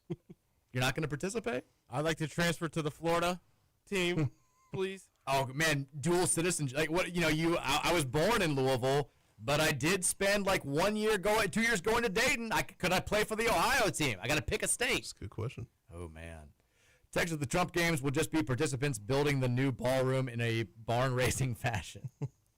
Texas, I heard one of the competitions is going to involve swimming all the way around Epstein Island. Okay, now we've reached the point of no return where a chunk of the listenership is like, I'm out. Too much. It's Friday. I don't need this crap. It's Christmas. Let's go. Speaking of, all right, I have not. Do they do CFP brackets anywhere? I haven't seen like a bracket challenge. I saw somebody fill one out, and I was like, I don't think that's a thing, so I don't think so. I also I searched for. They used to always have the bowl challenge. Like remember ESPN commercials constantly about bowl mania, and then now they have the first bowl games like 2 days after they announced the bowls, which I didn't realize. Like I Google searched it, and there was there's no hype whatsoever for it. The playoff has just kind of killed any of the bowl magic out there. But we're gonna do it, damn it. We're gonna go game by game here. Picking the college football playoff. It starts tonight. Let's go on record for who we think is going to win every single round. We'll do game one. We'll start with tonight's game. Alabama, Oklahoma. It's the 9 seed versus the 8 seed. It's in Norman, Oklahoma. 8 o'clock ABC tonight. Roman, you get first pick here. Who wins this game? Give me Alabama. Keith, who wins this game? Oklahoma. I'm going Bama, too. I'm going with Bama. You sold me on Venables, but I was like, give me Bama. Oregon, James Madison is the late game tomorrow night. True TV/TNT. It's a 7:30 kickoff. Oregon is a 20.5-point favorite. I mean, the better question is, do we think the Dukes have a shot at covering? I don't think any of us are going to pick them. But Roman, surprise me if you want to, but do you think James Madison covers in this game? Yes. Okay. Oregon's quarterback's a fraud, and so is their coach. You hate their Dante offensive Moore. coordinator. You hate Dante Moore. He can't throw the football. He doesn't know when to run the football. And he's not as shifty as he was at the start of the season. JMU's going to come out there, their first quarter, those plays that they tried to run on us, they're going to work on Oregon. Are you picking a JMU win here? No. Okay. Just making sure. I was hoping you were going to say Oregon's yes. going to win the game, and JMU's going to find a way to say that they, Well, that's what they do. They actually won despite losing by 17. Oregon wins, I think JMU is going to make it competitive in the sense that like it never gets to that like 28 over 21 point. Okay. Keith, how does this play out? I think JMU covers. Okay. Oregon's top 3 receivers are all battling injuries, and I think that factors in. But Well, Stein's heart's in Lexington. He's spending all of his time recruiting Louisville coaches behind closed doors via DM. He's not focused on JMU. I know what he's doing right now. I think Oregon wins and covers. Unfortunately, I am rooting hard for James Madison. I think Oregon rolls in this one. And like you said, I find myself just nauseated by the whole, it's a safety issue. You can't do this. I love Bud, but my God, that was the worst thing I've ever seen in my life. He's been on a tear of just bad takes. Just awful takes left and right. Weird. Like, these are bringing up the worst takes in some college. Like the Joel Klatt, who also, by the way, is apparently saying today that like Jeff Brom's still talking a bit. Like, no, it's not happening, guys. But the March Madness sucks things because like he's acting like it's like 12 seeds win the national title every year, which has never happened. Yeah. A 1 or a 2 seeds won each of the last 10 years. Like, come on, Joel, man. A little bit of research. Yeah. A little bit of research. Tulane Ole Miss is the afternoon game tomorrow. This is also a TNT game, 3:30.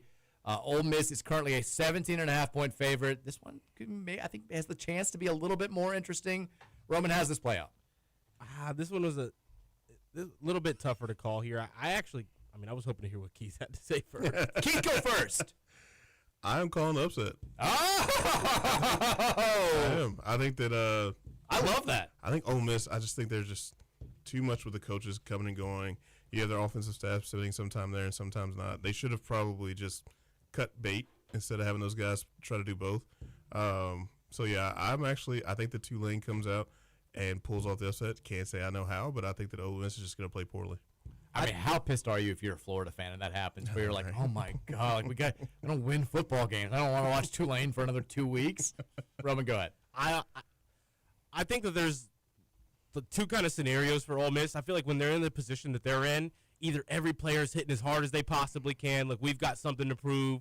Lane Kiffin lied to us. We want to go out there and show that we can win this thing without him. Or it's going to look like a football team that doesn't have a head coach and everybody's kind of on their own thing, trying to figure out what's best for them. Sure. Playing a lot of individual stuff, which is not as, in football games, depending on the position, that's not all that bad compared to, like, basketball. But if they're not bought into, like, wanting to go improve something and be in this game and Tulane keeps it close, I just think Tulane's going to be a lot more feisty in this game. I think they're going to be the team that has a lot more juice in this game, potentially. And if Ole Miss is on the other side, though, like they've got that juice, they have no reason to lose this. But if they look like an uncoached team, Tulane doesn't. I think that I'm assuming you just picked Ole Miss.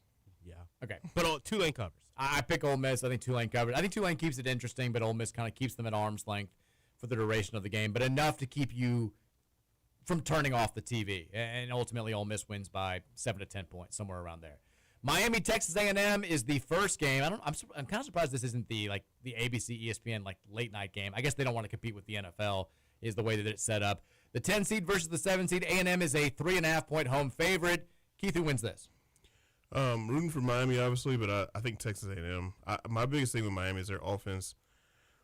It's just impossible to figure out. They have so much talent, and they just don't utilize it very well. They don't stretch the field with their speed. They don't run the ball outside. It's kind of mundane and bland. Bad coach team with a bunch of good players. Yep, there you go. And I think that's the biggest issue. I think their defense is legit, though. They get one of their best players back, Keontae Scott, their nickel back. So I think that's huge. He's also the punt returner. But Texas A&M, I just feel like they have the talent to overcome Miami's just putrid offense. I'm rooting for Miami as well. I think A&M wins. I think it's a gross game. I think both people everybody watching is like, oh, these teams suck. Whoever wins is going to lose to Ohio State by 45. I think that's the way that people talk about this game as it's going down tomorrow afternoon. Roman, who you got? Texas A&M wins. I think they cover easily as well. Okay. All right. Second round, Texas Tech. We all of us have Texas Tech versus Oregon. Keith, who wins this one? I'm going Oregon. I don't know if Texas.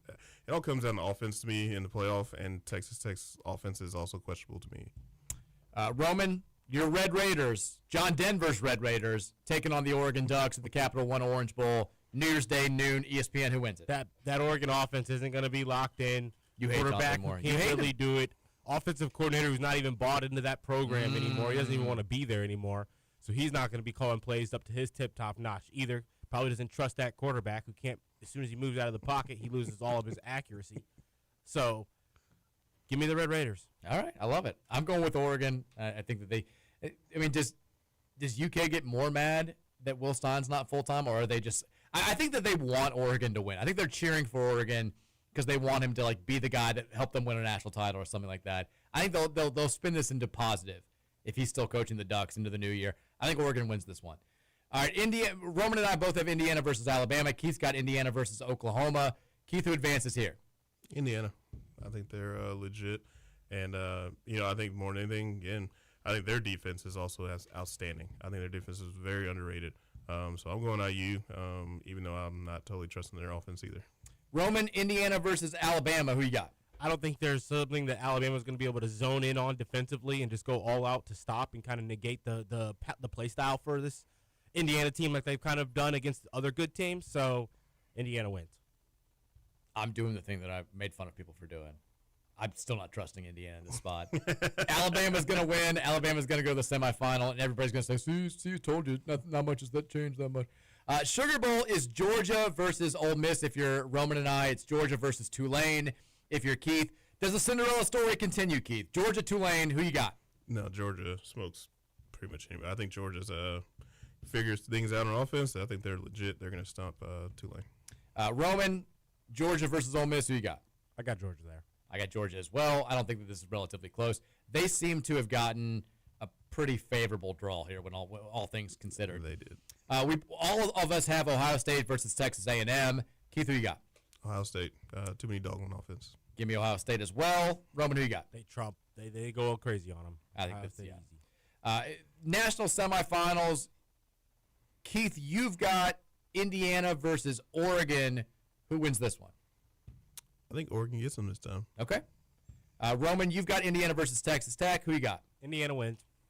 I've got Alabama versus Oregon.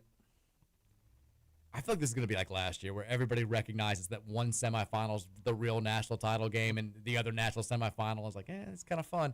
I'm going to say Oregon beats Alabama and saves us from a potential all-SEC final.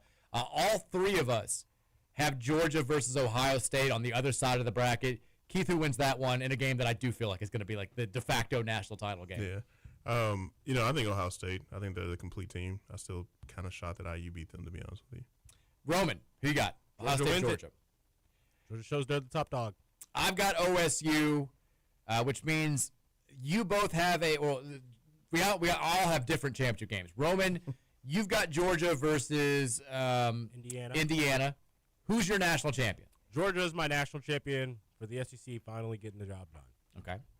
Keith, you've got Ohio State versus Indiana in a rematch. Who you got? Ohio State. I just think they're the complete team. Kind of fluky last time around. I've got Ohio State, Oregon. I'm going Ohio State as well. They're the betting favorite for a reason. I think they should be the betting favorite. The Big Ten championship game, pro-Indiana crowd, meant more to IU, all of that good stuff. I'm buying into that. Plus, I think when all's said and done, I don't care what the awards say, they've got the best player in football. Jeremiah Smith just is a freak, absolute freak who can make a complete difference. Yep. Any way you slice it. All right, let's make some picks real quickly for the basketball tomorrow. Women's college basketball, Louisville taking on Tennessee. Big time spot, national TV audience on Fox against the Volunteers. I don't think there's a spread there. But Roman, who wins it? I think the Cards can get the job done. Keith, who wins it? Cards have looked really good in the big games this year. I think they do it again. Got no spread on this. I'm going to say we win. I think this is kind of the one where it's like, all right, we got a feather in our cap now. We came close with the other two big wins. Now we got this one. Roman, Louisville, Montana, give me a score. Louisville wins this one. Louisville gets back on track to looking like the team we know they can look like on both ends of the floor. I say 97-62. Keith, give me a score. Louisville, Montana. 93-55 Cards. I don't think we have Michael Brown playing. I'm going to say we do score 90, though. Give me Cards 90, Montana 69. Not so nice for them. We're rolling into Christmas with the dub. All right, everybody enjoy the weekend. Enjoy the football. Enjoy the basketball. Big thanks to Keith Wynn for spending some time with us in studio. Big thanks to Roman Kelly, as always. Ticket punches are up next. I'll talk to you guys Monday. Go Cards. Go Cards. The Mike Rutherford Show was brought to you by United Mechanical.